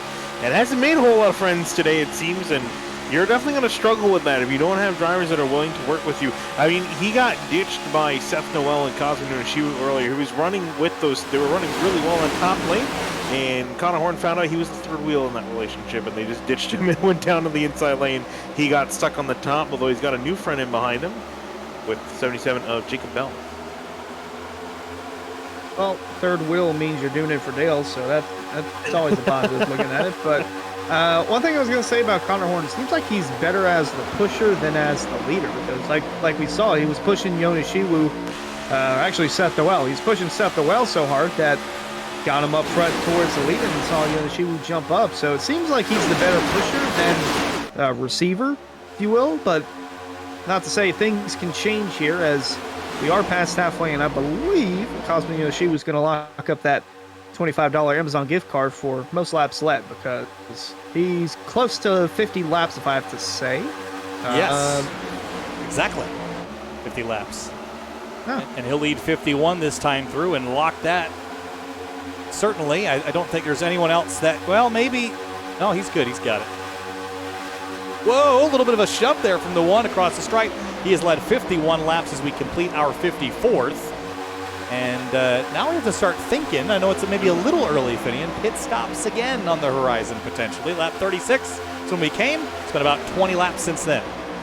Oh yeah, and these guys are definitely going to start thinking about making it down to pit lane, especially with the final pit stop looming, considering we're close to making on the end. Jake Nichols also jumping out from the bottom lane to the top lane to join Connor Horn. We were just talking about Connor being a little bit better as a pusher. He'll become with a huge head full of steam to the front. Yeah, no doubt about it. And yeah, these guys are going to have to make one more set of pit stops, whether that's under green or under yellow conditions. That's to be determined. But you can just see how much better of a pusher Connor Horn is. Wow. Jake Nichols just took the lead in half a lap because of Connor Horn. I mean, look, he's gone. They could go down if they want to, and they could bring a third car with them well. That's Jacob Bell in the 77. That was an unbelievable run from being nowhere on that outside group to pass the leaders and in that bottom lane. That was an incredible push from Connor Horn and a great lead by Jake Nichols with that steady wheel to put them out front, burying the 84 as deep in traffic as he's seen all night. P5. Fantastic stuff there. So now, yeah, I mentioned that 84 now stuck in traffic for the first time today. We'll see what he can do. Just kind of seeing him behind. I'm sure he kind of realizes that, you know, this is that ebb and flow of the race. Kind of just to sit and let things come to you. Now, James Scioli leading charge on the top, and then the 66 of Brandon 6 in behind them. Yes, Scioli is now the leader of the outside line, on board with the 66 of Brandon 6 and Bowie Esports, rebranded from Keeping It Real Esports, and solid showing for them, getting closer and closer towards the front. Well, a little bit of a run there, he got stalled out, but how bunched up they are. They're going to get it back in 3 and 4 as they'll be coming down the Tribal this time by, and we'll be going down to Eric Wineland with another update from Pit Road. Yeah, you'll hear him roar by me here soon, Hunter. I just want to give you guys a little update where we're looking at. So these guys, the window's going to open up for making, you know, a fuel, I'd say in another lap if you really want to save over the final stint, but I think most of these guys are not going to want to do that as they roar by me here on the front straightaway. I think they're going to try to get themselves in the comfortable window, so I'd expect the window really realistically to open up with around 38, 36 laps to go, and these guys will think about that final stop. Already one thinking about it. Connor Horn of 609 Motorsports, who just pushed Jake Nichols to the lead, talking about it a little bit with his team and a little bit over the radio, as well as Douglas Newbigging, but he is still 1 lap down, now 2 laps down. Did not catch the caution brake that Douglas was looking for, but you guys documented. I'm pretty impressed with it, how Connor Horn just hooked up and pushed right by with Jake Nichols there. That's a good friend to have in your pocket late in the race. But you got to get through this pit stop coming up here. Like I said, window opens about another 6 laps. Thanks, Eric. A little bit dicey there as Nick Silver tries to slot in line somewhere. And Rafe Slate to the inside now. And there's the 2 of Greg Mitchell. But as we get closer to the end of this race is a lot closer to finishing than it might appear. Maybe it says 42 laps to go at the top of the ticker. Guys, that's 30 minutes from now, half an hour away. And that's 15 minutes from go time in my mind. I'm usually setting up 15, 20 laps to go, and we're 15 to 20 minutes from that. So this is where you have to start thinking after this pit stop, your first goal is going to be getting yourself in line for all those dominoes to fall the exact way that you planned them. The problem is, Finian, it's Daytona. The dominoes never fall the way that you intend. No, they never do. You're just basically trying to prevent the dominoes from falling in a way you don't want them to. And you're just trying to control it as best as you can. A lot's out of your control, and you just have to kind of deal with it and hope for the best as Jake Nichols leads. Michael Sturgill trying to lead and charge from the top lane. Cedric Hunter in behind. Yeah, but how about Michael Sturgill, too? We talked about big movers from 37th all the way to 3rd and 2nd as he's fighting side by side with Connor Horn. There you see 07 giving a huge bump from behind. Well, Sturgill might have the biggest mover of the race locked up if he can stay inside the top 5 now. Interesting battle for the lead. Gonna head back down the pit road with another small update. Merrick Weiland has to get dicey for the lead. Hey, radio from David Weishauser Racing. Listen in. All right, boys. Next time, bye. Won't be surprised if they are. They are. They weren't faking me out, guys. Here comes the David Weishauser Racing Group. The 45 of Chris Seidenfaden, the 09 of Bryce Senesac are going to lead us down pit road. This is their final stop of the race. They're going to push it. This is 40 laps to go as they cross the start-finish line down on pit road. Everybody in their box nice and neatly. I don't see any black flags, so good job for these guys. Getting on to pit road, it is 2 tires of fuel for David Weishauser Racing Group. They're going to exit as a group together. Someone's straggling behind. That's the 09 of Senesac. Not good for him. So he will miss out. Jeremy Miller also making a stop, but he's by his lonesome. But David Weishauser Racing, the first to flinch, coming down pit road. More coming this time here, Eric. More coming to you. Cosmo Yonishiwu is one of them, and Seth Knoll is the other. They're going to woe it on down to pit road speed, so they will come on down next as it's getting really spicy up front as people are peeling off and moving from top to bottom. Yeah, it opens up a lot of gaps in traffic where guys are going to try to salt themselves, especially if they're going to be coming into pit next time by. Pittsburgh, we only saw 2 drivers jump off in that last group. And I wouldn't be too surprised if we see some guys go a little bit longer, because you always want to be prepared just in case we do get that overtime restart. You're going to want just that little bit of extra gas. You don't want to come back down pit road a second time. And you want to make sure you don't wreck into anyone coming road, as we might have some more takers this time by. Eric with a good look down pit road, few towards the back coming down. So that Yonishiwu and Noel teammates, that was Miller Racing trying to make it down the first time. They didn't. Now this is Solid Rock Performance. This is Connor O'Krezek, Ryan Hartz, Rafe Slate, Ricky Springer, Ben Pierce, all coming down. I think we had some issues getting on pit lane. O'Krezek too fast entering. He's got the black flag.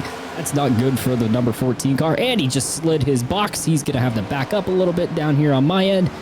So he is up. Left side's up for these guys on the Solid Rock Performance team. Down and away goes the rest of his teammates. Rafe Slate, Ricky Springer all out. Connor's going to have to sit a little longer with the penalty. So next to flinch there is that team. And I expect another set to maybe come to me here off turn 4, guys. Doesn't look like it from at least the lead pack this time through. Some smoke on the front straightaway from both the 3 and the 14. I think Ryan Hart's got it woed down just fine, but we saw the penalty, and that's going to cripple Connor O'Krezek. He is definitely going to need a caution flag to get back in the business before the end of this race. Finian, it is crunch time now. This is absolutely the money stop here. You have to execute. You can't make a mistake getting onto pit road, and this is something that you had to have practiced earlier today.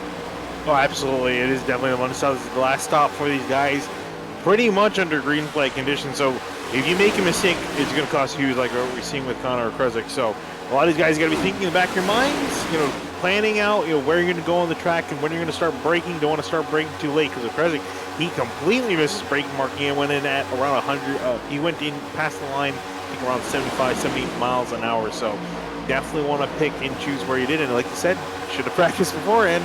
You want to practice in the race. Hey guys, big problems down here on pit lane. That was Skylar Shackelford. Came down pit road by himself. He did not pit with his 609 Motorsport teammates. I think that was a miscue for that group, but the 88 just completely missing out and pitted by himself, and I believe he is exited by himself. You guys have a better look on the backstretch than I do from pit road.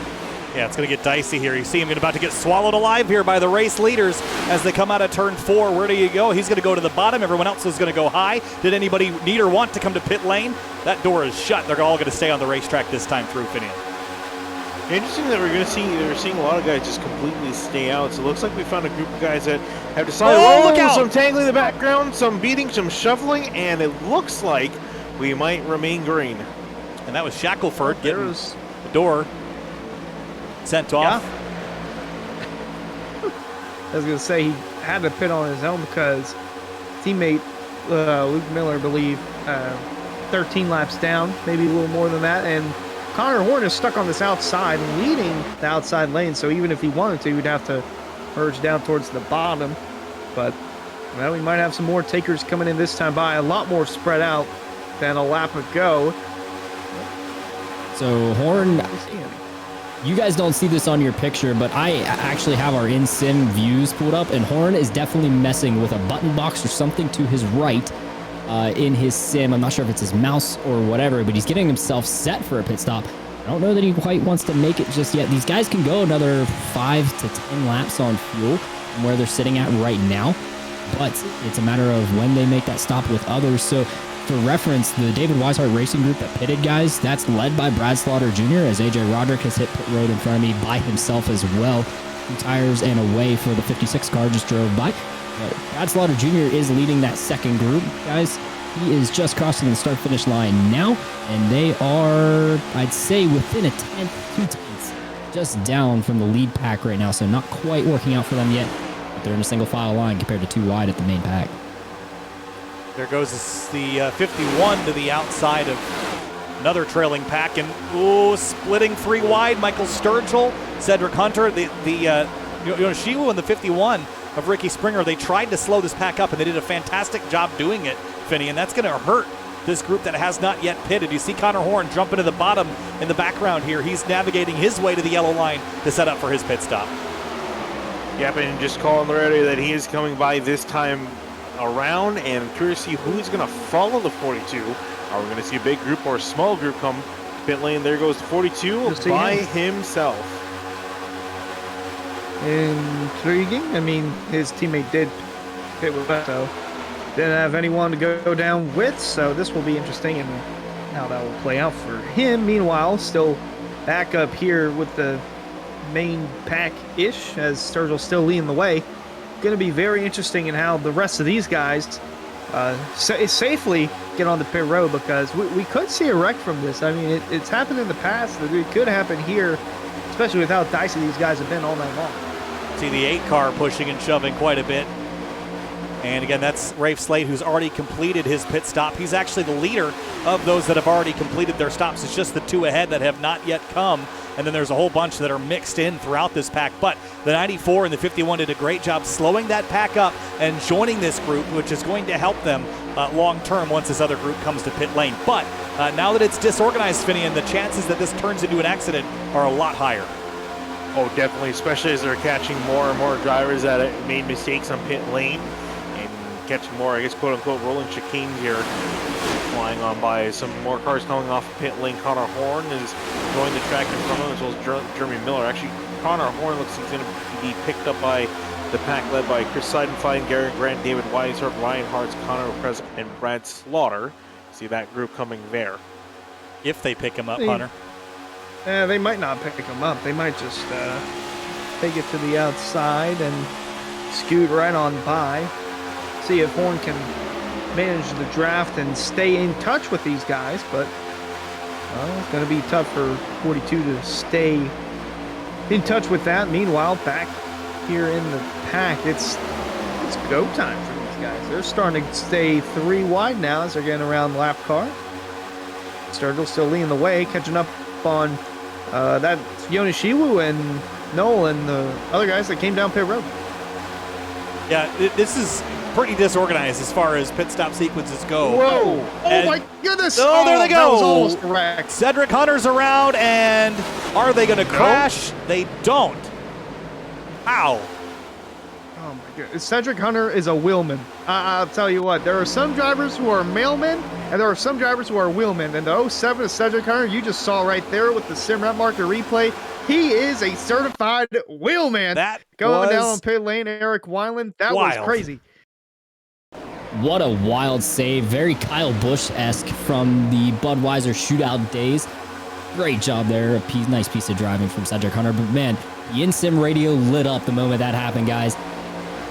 Hearn especially vocal. He is very upset with the lappers, the ones that are really working hard to try to stay on the lead lap. That's the Solid Rock Performance group of Rafe Slate, Ricky Springer, that did not have a good pit sequence there with Connor Okrezik, as well as Cosmin Yonoshiwu and Seth Noel from Miller Racing that stopped by themselves compared to the rest of their team.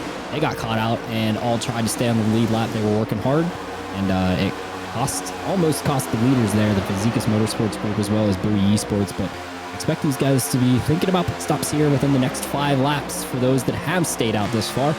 And man, these checkups up front really help in that David Weishart Racing group. Yeah, I can sort of sympathize with Cameron a little bit, but the line between what is a lapper in the traditional sense, and what is just alternate pit strategy is very blurry right now. See the 11 bail out of the way. The 46 is going to jump up in the mix as well. But it is so disorganized, as I was mentioning right before that accident, that between the drivers that have come and the drivers that have not come, I don't think anybody knows who has and who has not yet unless they're paying very close attention or have a spotter, because they're all intermixed, Finney, and it's getting very hard for us and for the drivers to know who's about to stop in the racing line and get down to pit lane. It really is tough to know now, but the laps are winding down. These guys can only really go so many more laps. I mean, they're really pushing the limit. We're saying that the limit's around 36 to 40 laps, and take out a few laps of caution. They should be coming down to pit lane within the next 5 laps or so. But it's just a matter of when and with who come down with, and especially now that they're all spread out. I'd definitely say before lap, because I don't see how any of these guys can go longer than that. Not this time for Sturgill. One of the drivers that's left 38 laps on that stint. Same with Dom DeLeo and Moore. And the drivers that have come down the furthest ago are about 14 laps into their run already, Finian. So the difference in strategy is pretty large. I don't think handling will really come into play here in a day race. It's not incredibly hot. But I just don't know that tires will do a lot for you. So those that are taking 2, it's just kind of a formality because you're already sitting there for a certain amount of time. I don't think that'll do you a whole lot. I don't think 4 will matter a whole lot, but you got to get the fuel packed in the car to make it to the end. Yeah, I mean, earlier in the day, the track was around 100 degrees, cool down 87. So if anything, the track has gotten cooler. It's gotten a little bit more grip for these guys. But yeah, I don't think handling is going to be a thing. It's really just going to be fuel. A lot of guys just electing to get 2 tires and just spend the rest of the time in pit stall down getting gas, save them about 2 to 3 seconds, which may not seem like a lot, but it adds quite a bit here, especially when you're moving a football field a second. These guys might be sitting in the catbird seat here. Weishart, Fine, and the rest. Ryan in car here with David Weishart in the very classic Tom and Jerry shirt and proper racing attire for biggest race of the season, the Area 500. As mentioned, running part-time, doing only a couple of races from Cup Racing and moving towards the bottom of the middle of the turn. That was a bit risky.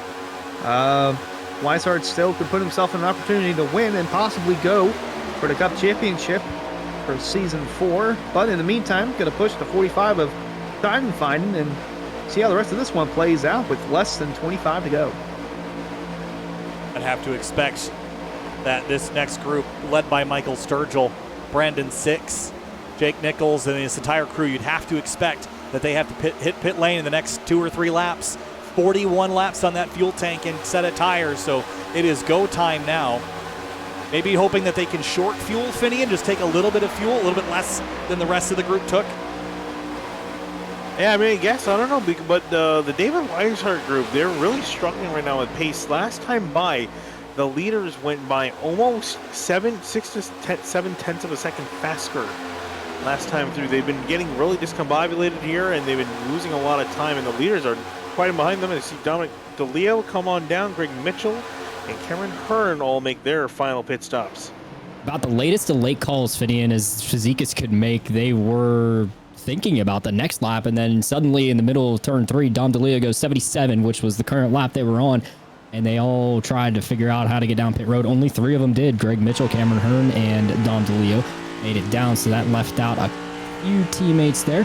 That would have been, let's see here. Curran. Actually, no, yeah, it would have been Curhan, but he was trailing the lead pack anyway, so he did come down, but he's going to be way off because only the top 16 were really in packs. Curhan was another couple seconds back from any pack, so he's caught out on his own. 2 tires and fuel for the Fazekas Motorsports group. 3 of them that did make a stop, as well as here comes Jacob Bell, Jordan Martin, Ed Robertson, and Nick Silver. That's Jacob Bell Motorsports coming to us, or Jacob Bell Racing, excuse me, coming to pit lane here in front of me. Everybody in their box nice and easy, except for Jacob Bell. He's going to slide. He made it. The left side jack went up, so it's left side tires for everybody here. I don't know how I totally feel about this call because the Cup car can get a little loose on older tires here, but they're going to try to make it work to the end of the race here. The rest of the field comes out of turn 4, and here comes Michael Sturgill all the way down on the apron. Can Brandon Six get it slowed down? He's hot, trying to lock it down. I think he got it down to pit road speed. and so comes the 73 of Jake Nichols. That looked pretty dicey, though. That was at the limit, Finian. Yeah, he was pushing the limit, but managed to just get under it where it counts the most. Ooh, Jonathan Cogswell coming into his box at an awkward angle. Looks like he's going to be able to get service in the 27. 66 is off and away, as well as Michael Sturgill. But Brandon Six, he really capitalized on that entry, made up a huge amount of time. It looks like he's going to lead this group off of pit lane. So right sides up on the 73, guys. He was the only one that was really different. He went right sides for this stop. He's going to come out just behind the 66 there. Brandon Six off of pit road. Meanwhile, another group that was Lucky Duck Motorsports that came down pit road. They're rolling off now. And the rest of Jake Nichols' team, Solar Flare Racing, just decided to make their stop sets. Tyler Nichols and Dwayne Culverson. Well, here comes the field. The 2, the 22, the 4. They're already up to pace as this very discombobulated group kind of reforms on the back straightaway with 20 laps to go next time by. And it's going to be really dicey the next lap or two, Finian, as everyone finds out where they're going to line up in this big group of cars. Yeah, you can see this entire field is snaking their way on through. The guys still getting up to speed, and the guys who've been off pace, stuck out of lane, stuck off the strategy. So the entire field is completely, you rarely see this at Daytona where the field is this separated. This is something you would see out of the 70s or the 60s, not really in 2023. And it's a really great sight to just see everyone on different strategies all coming to a head here. And we're really starting to see now who picked right, who picked wrong. Well, 66 seemed like he picked right, and Jake Nichols as well, along with Michael Sturgill, because they are separated by almost 3 seconds from, actually, a little bit more than that. Yeah. They're 3 seconds off from Sturgill. They're over 5 seconds from Mitchell. Yeah, Sturgill's in big trouble here because he is by himself and is going to get swallowed up. He came out of pit lane basically cycling into third, but he's going to get run over here in a minute. But 3 seconds clear of the field is Brandon Six and Jake Nichols, Finian. They executed that to perfection. The challenge is now, can they get enough speed and momentum to carry on this lead when the rest of the pack gets there? But they have Beckner and the 70 car of Dean Thompson lined up behind them as well, which should help them gather some speed here as the field repopulates. I was going to say the main thing they need is more cars. The 2 cars, the era of the 2-car tango is gone and past. You can't keep this going up near the front. They got really lucky, though, coming off of pit lane that they were right next to each other. They hooked up immediately and went. So that bought them a bit of time. And now you mentioned Beckner catching up in behind them, as well as the 70 of Dean Thompson. Now Delonte Ballard and Skylar Shackelford are joining their group of 6. So now they actually have a decent group where they could hold a bit of a lead. Question is for how much longer that the pack starts to bear down on them. Saw in car there with Connor Warren running in 7th, and that second pack trying to catch up with the leaders. This would help Travis Beckner. We're cross with 19 to go. If a caution does come out and Beckner is not involved, he'd be the lucky dog, and Dean Thompson be the runner-up to that lucky dog right behind him in this little 6-car pack. And you see they're catching another lap car, but that second pack, if they're going to want to catch this first pack, I was going to say they have to be look organized, out, guys! Because the 66 gets just totally blocked by the 70 there. They were trying to put him to the back of the pack, give the 73 the advantage, but what ended up happening is he got hooked together with the 70, lost a bunch of momentum, and almost ended his night with that number 70 car, who's not in the lead lap. So Six is going to lose the draft with that front pack, and that actually is going to leave Jake Nichols by himself with a pack of lappers, Finian, out front. This could get really interesting. Now they're working around the 24, Michael Curran, who's not had the best of days. Yeah, he was back on the lead lap after being lapped down for a little while. Now back down a lap again. They're going to leave him his dust. And now here comes the main pack, led by Greg Mitchell currently in 3rd place. Dom DeLeo, Cameron Hearn, Nick Silver riding in behind. So Jake Nichols essentially has his own brigade that he's leading, because they're all lapped down. They're not for position, at least not for the lead position. So that's one thing to keep an eye on. Look at that. 3 lap cars all behind. That's his brigade. That's all he's got. It's a line of defense for the 73. I was going to say, the second pack needs to be organized if they're going to want to do anything, because it's not a complete disadvantage for Jake Nichols and that 4-car pack he's in. They're all organized, and no one's going to make any aggressive. And behind them. Yeah. In behind them, Brandon Six, he's about to get overtaken by the main pack. Going to get swallowed up and spit out as Greg Mitchell leads the charge. Huge head full of steam. Accident potential here as the speed differential and the pack hungry for victory. 15 laps to go at the stripe. Jake Nichols, his lead is dwindling. He's got it, and the lappers are helping, but it is dwindling. He's not necessarily going to get to just cruise to victory 3 seconds ahead of the field. It's just going to take him a little bit longer, but if we can get through this reshuffling without drama, it's going to be a 15-lap sprint to run down that 73 and bury him as deep in the pack as the field can, because we know he's going to win races this season, Finney, and it's only a matter of time, but don't let him get an easy one like Daytona. I was going to say, if, for anyone at home that loved the cartoon Tom and Jerry, you're seeing the NASCAR version of that right now as Jake Nichols is just trying to drive away from the big scary Tom in behind. He's Jerry at the moment by himself. Tom is about 20 cars deep trying to catch him and see if they can win this thing. Tom being David and the cheese being Eric Weiland on pit road. What you got? Hey, actually, for David Weishart, he is not happy, guys. Listen in. Just gotta save a little bit. This is the worst play race I've ever been a part of. I'm having fun. Oh, man. I'm not at all. I wish I would have lost the draft back to .1 I desperately needed. So I didn't know we were all moving to the top. That would have been nice information. So that was when they caught a lapper a little bit ago, but it has worked out in their favor. But there's a reason that David Weishart didn't want to come back cup racing, guys, and I think this is part of it. He is not having a good time as they slide by a lapper there on the back straightaway. So some stressful moments there in the Weishart Racing group. Meanwhile, this is Brandon 6. So I want to clear something up that I mentioned earlier in the broadcast. Chris Rabel is on the racetrack. He is racing. I got the spotter name wrong. It's Brandon Bowie on the box for Brandon 6 in the 66. I still love that he chose that number this year. But here's the Bowie Esports group talking race strategy at the end. Did it feel broke, 6? Or you still feeling good? No, that's fine. Sorry, put your head down, man. We still got, still got about 15 laps to go, so keep digging, man. So that was after the monstrous block set by the 70. Man. More action on track. Greg Mitchell catching the draft in the slipstream 206 miles an hour down into turn 3. And here he comes, Dominic DeLeo pushing him, trying to see if he can get the lead here. Here they come, chasing down Jake Nichols with his rear gunners of lap cars, including last year's Area 500 champion. But Mitchell to the outside, Ford Mustangs powering up to the upper groove. Can Greg Mitchell take the lead away with 11 laps to go next time by? He tastes the lead for a moment, but Beckner's going to give the 73 a shove. They enter the back straightaway, the Daytona super stretch, and it's Ford Mustangs lined up on the outside, Camry, Camaro on the inside, Finian.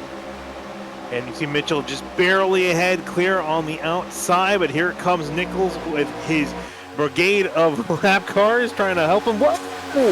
DeLeo almost turned. Oh, there we go! DeLeo out of control. The 14 of the Kresniks around, crashed out of turn 4. Caution out, 11 laps to go, and more involved. Brandon 6 is in it. Huge wreck off of turn 4, one of the biggest wrecks we've seen tonight. 14 car was the one that first got turned around, but DeLeo was dead sideways, and there was not really much you're going to do about that. Let's have a look at our SimRat Market replay. Why is it always my pick? Watch the 22 and the 2 right there. They get together. Then the 4 gets into the back of the 22, sends him around. Then the 14 off the bumper, I think, is that the 51? And then Weishart in it as well.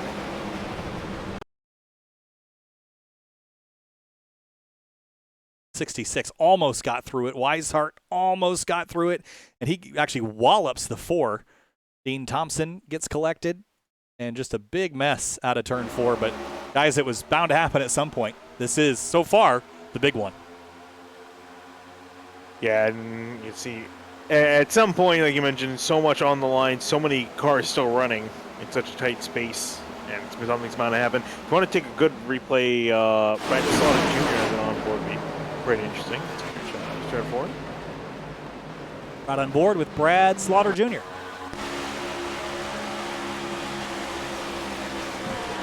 Cars in front of him, the gates somehow open for the 83.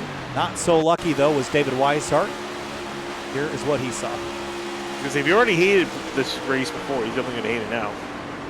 Almost made it through, caught the 4, Cameron Hearn, right at the end.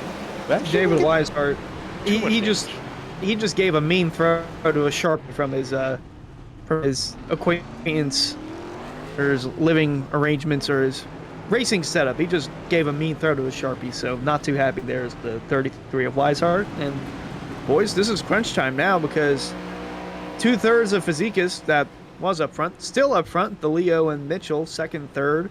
Got Jordan Martin over there in 4th. He's got to win at Talladega, so he knows a thing or two about getting it done. Ricky Springer in 5th. Jacob Bell, Silver, Slaughter, Yunishiwu, and Knoll in the top 10 for now. And Travis Beckner coming back on pit road. And we'll go back to Eric Weiland with an update. What you got? Hey guys, so most of the people that came down pit road the first time around, it's just damage repair. That'd be Ben Pierce in the 65, AJ Roderick, my pick to win at the 56, Chris Seidenfun, Bryce Senesac, David Weishart, and Slaughter were pit stops for fuel because I don't know if they were good to the end. They were mentioning they needed to save there, as you guys heard from the radio report earlier.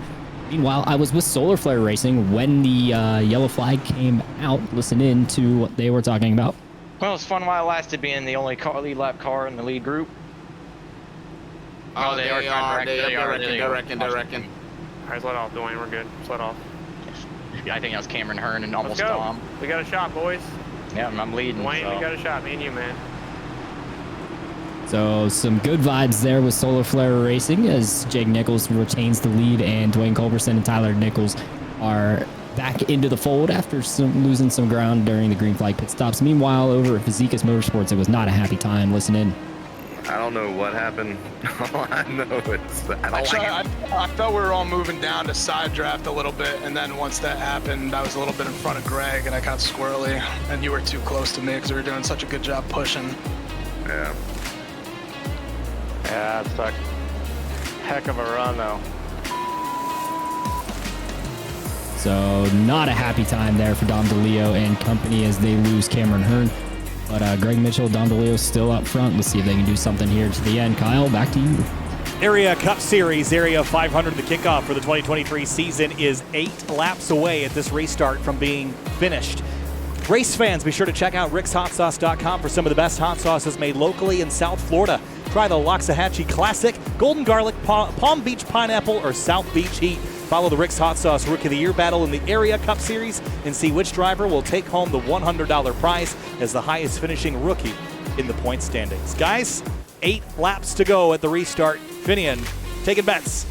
Going green, white, checkered or going green to the end? Oh, we're definitely going to have a green, white, checkered. I'll be surprised. These guys are doing a great job so far, but arguably too good of a job. We have so many cars still in the run. We have 30 drivers still in the lead lap. And still wanting to win this thing. I think we're definitely going to have a wreck before this is over. All right, time to go racing. 8 laps to go from the Daytona International Speedway. Thanks for joining us. Subscribe to SimTV and or twitch.tv/Area iRacing. Thanks for being with us tonight. 8 laps to go from Daytona. Green flag back in the air from the World Center of Racing.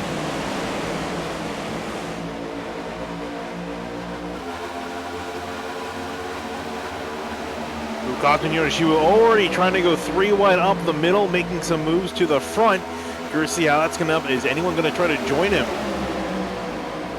Not really sure if that's the move to go. Maybe they'll move down towards the front, but got behind him, crash.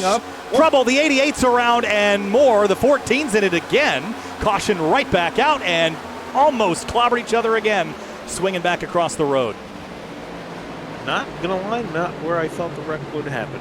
He eyed him. Okay, well, forget everything I just said.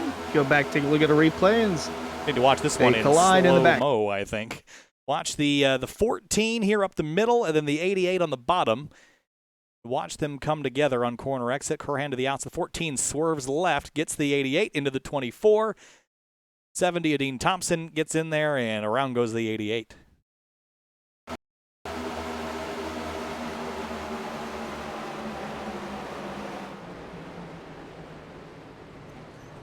Not much more to that, guys. Yeah, it's always my driver. Poor O'Cressy. Not a good night. Not a good one. And that will end the night for Connor Okrezik. Go right back under yellow. And that means, didn't get quick for my prediction. Yeah, well, we knew we were going to get another one, but I was curious about whether or not we'll get a green-white checkered. We're going to restart with probably 5 to 4 laps to go, and that will mean that any other yellow will bring us into our caution period. Now, guys, there is a limit on the number of green-white checkers we have here. Thank goodness, because we've seen how in the real world how that can get pretty wild. Finney, that limited number of attempts means that track position gets really important right about now. Oh, absolutely. It is going to become extremely important. You're going to have less and less time to work your way to the front. If you're already outside the top 20, I'm sorry to say you probably don't have much of a shot at winning this race, unless there's a massive wreck on the final lap, which is a very much a possibility. That being said, I think you're going to want to try to get as far front as possible if you aren't there already. And the problem is a lot of people also are going to have that same mindset, and that's where we're going to see guys go 3, maybe even 4 wide if they're crazy enough. Yeah, they might be crazy enough to do that because we're in single digits with laps left in the race. And I'm going to say that we're going to go green one more time before we have to go into a potential overtime scenario, as looking back at a replay here. Yeah, we're just going back through some of the earlier moments in this race. Here's Dom DeLeo getting a shove for the number 3. But early in this race, a big spread gets blocked big time there by the 2 car. That was almost a big one there. Ben Pierce went around almost big time as well in turn number 4.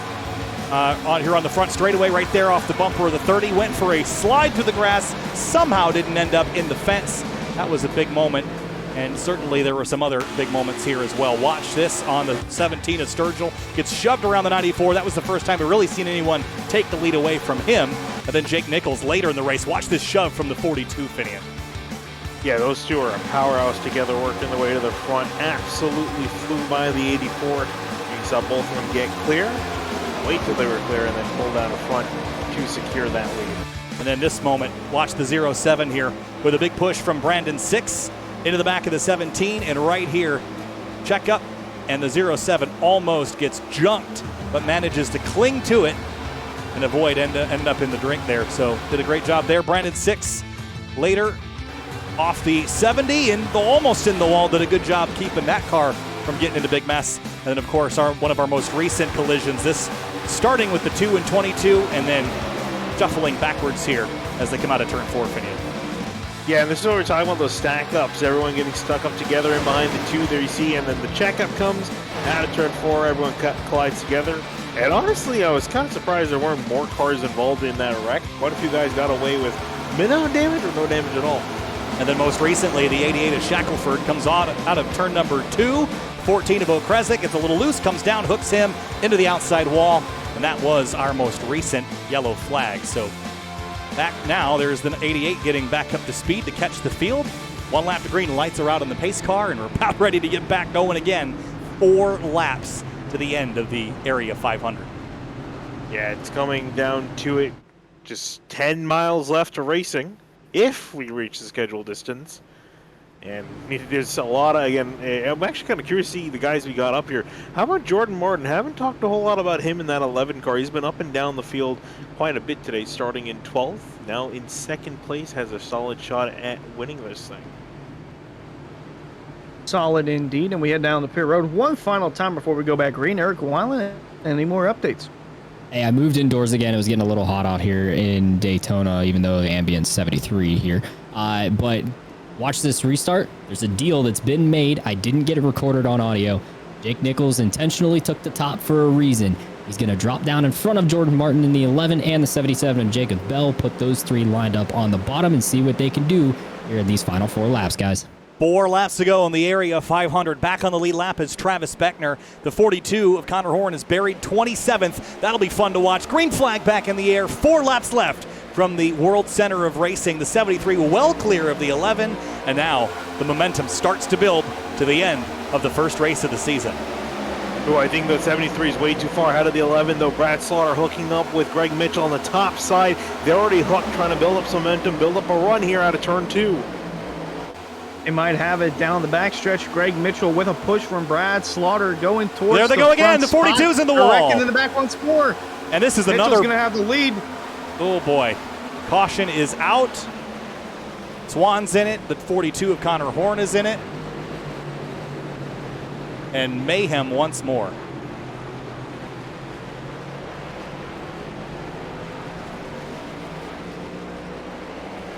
And right back under yellow.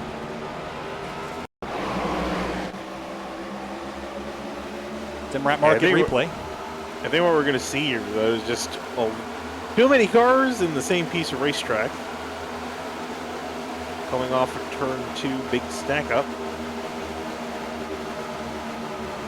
Yeah, just, I mean, you could break this down so many different ways, but at the end of the day, just a lot of cars in a small space. 4 wide there. Connor lifts.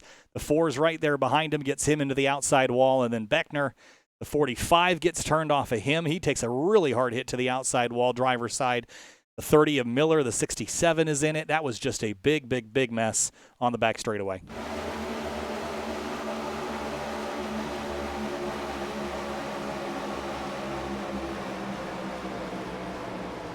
Yeah, again, mostly involving drivers in the rear part.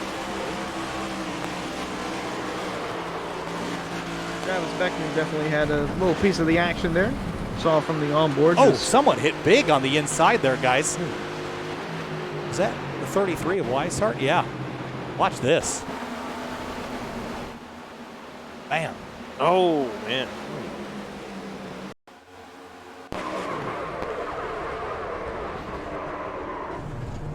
Catches the blunt end of the tires and into the wall. He went there. Rough day for the 33 of Weishart.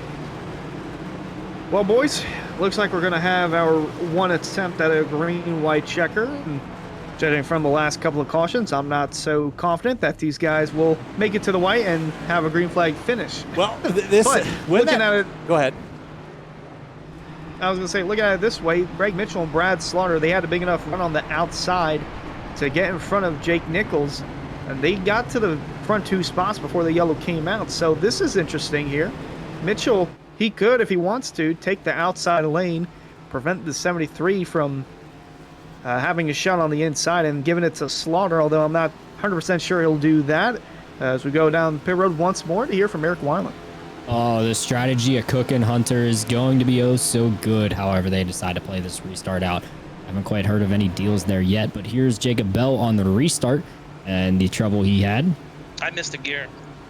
And there were quite a few explicitive words after that one that I'm not going to play over for you guys. But here's Jordan Martin after the yellow flag came out. He is one that's very upset. We can't go green. This is the problem. We can't go green. Like,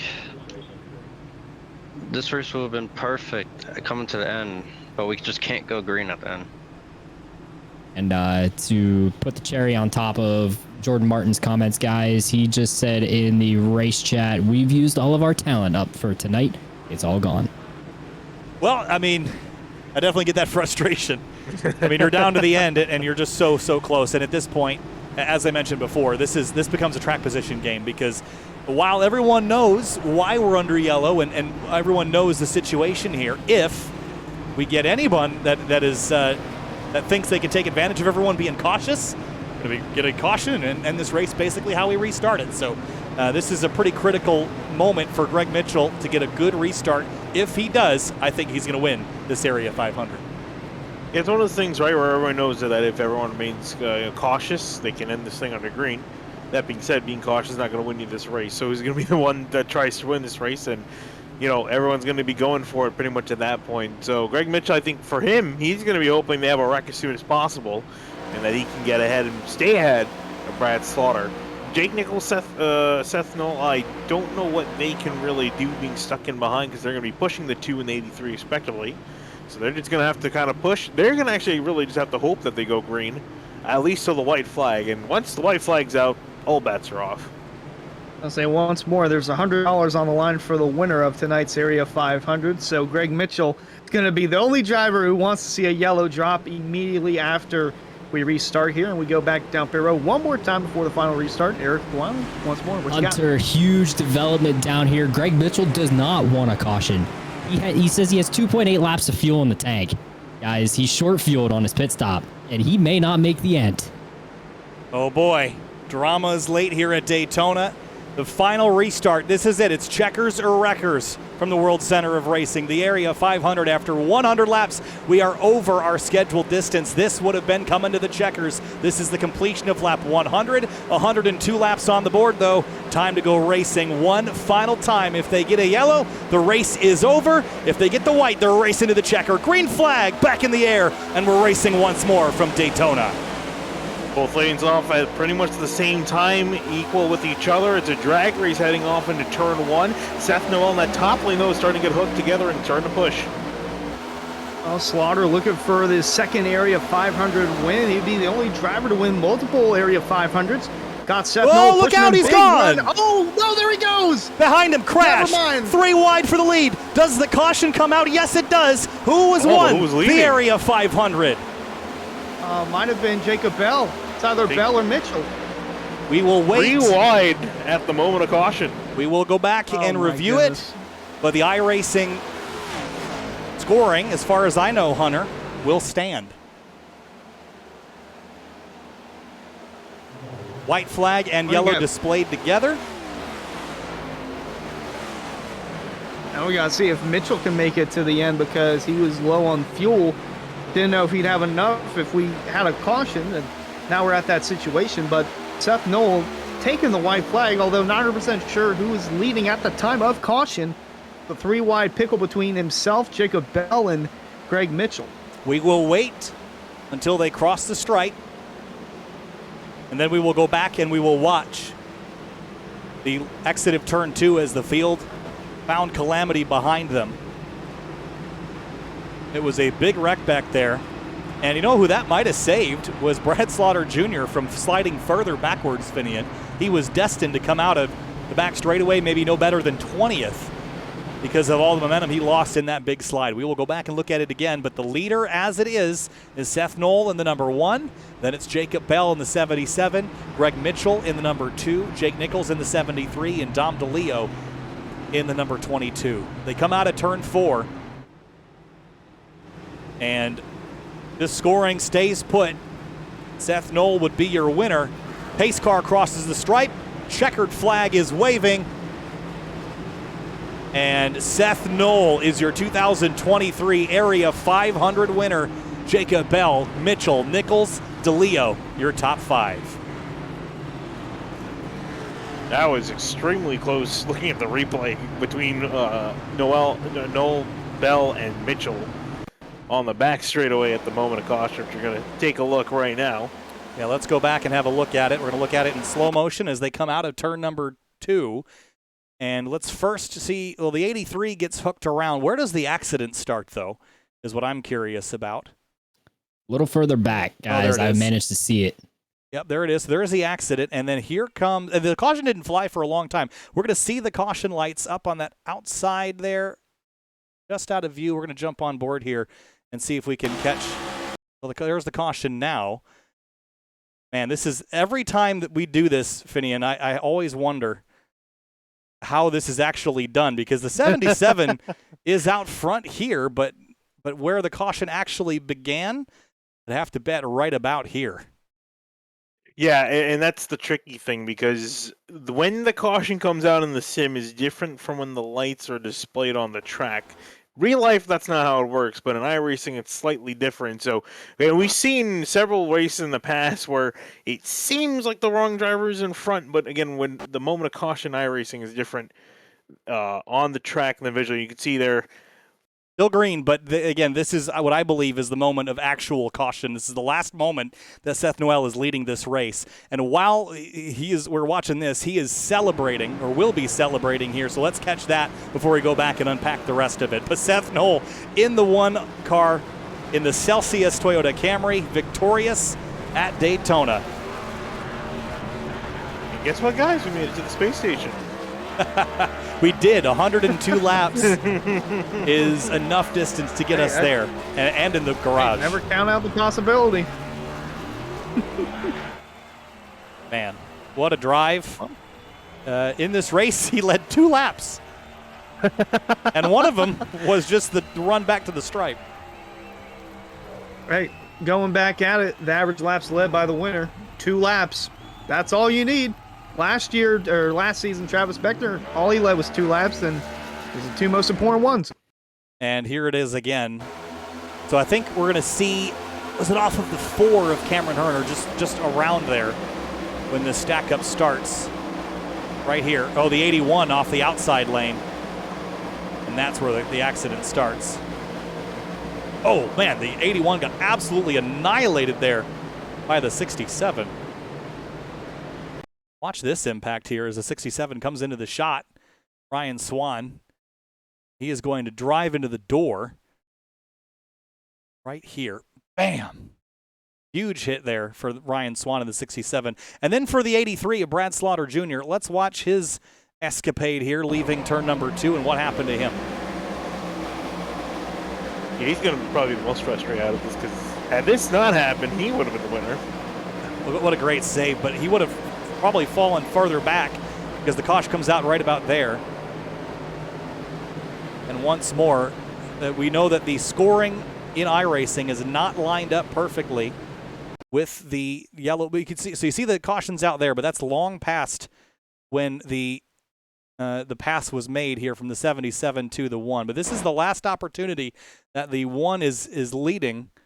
And again, you can go frame by frame, but it's not going to match up. There's where it goes yellow, and it's a foot, right? But it goes to the 1 because the caution lights take a minute to illuminate. And that's why NASCAR uses the timestamp rather than the actual lights on the walls, because they take a minute to illuminate. So that is that's how we ended up that. But holy cow, guys, let's have a look at our results here. Up front, Seth Knoll in the 1, Jacob Bell in the 77, Greg Mitchell, Jake Nichols, Dom DeLeo, your top 5, Finian. Yeah, really, really awesome stuff, especially with those 3 at the end. And quite a few guys that you can argue probably should have been up near the front, near the top of this list, but unfortunately weren't able to make it to the end, got caught up in some sort of issue or the other. But that's what we're talking about, at Daytona. The dominoes, they end up falling, and you're just trying to make sure they fall in the order you want them to. Well, look at it this way. Slaughter still got a top 10, finished 7th after that mishap there on the last green-white checkered, or the last restart.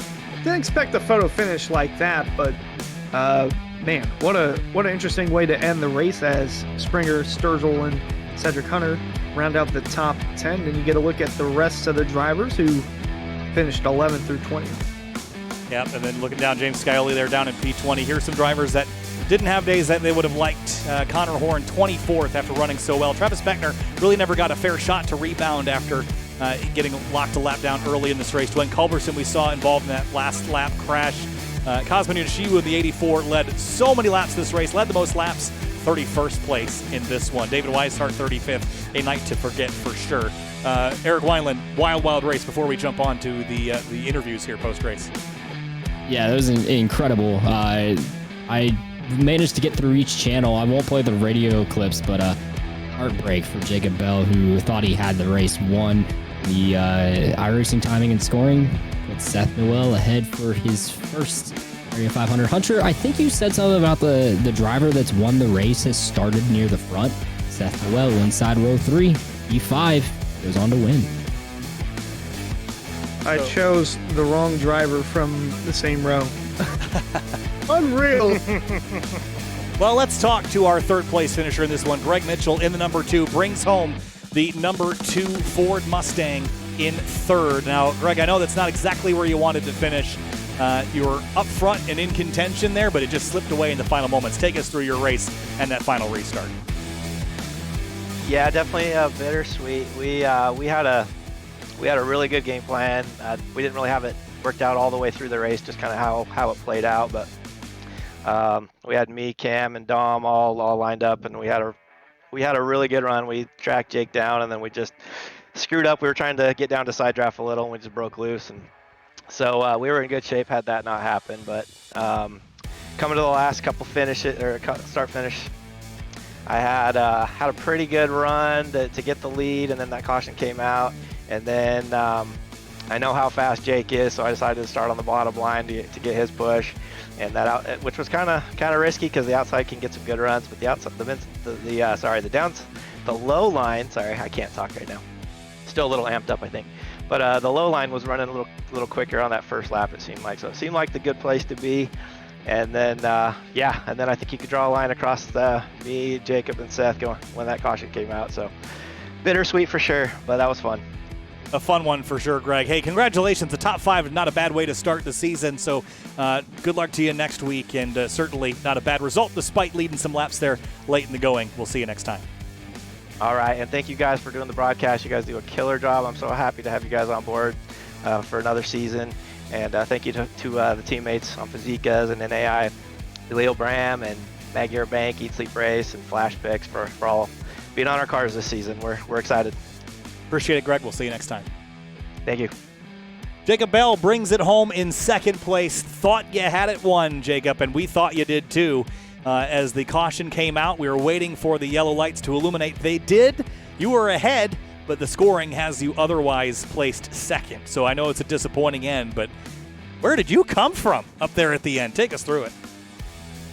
Yeah, it was a really, really fun race from start to finish. I think it was probably the best Area 500 we had up until lap 101 when that final caution came out to end us under yellow. Really wish we could have ran that one to the end. I thought we were in a good spot. I thought we actually were in a good spot the entire race. I mean, this was probably, like I was saying, the most fun I've had racing this package with all these drivers. This league has grown so much, and I mean, we're talking some of the best on iRacing in this field. So to be able to stay top 15, top 20 for the entire day was, an accomplishment I was proud of. Misaligned the pit strategy with a couple guys we were trying to work with, but we were able to catch back up and make it work. But man, second place really, really sucks. It really does.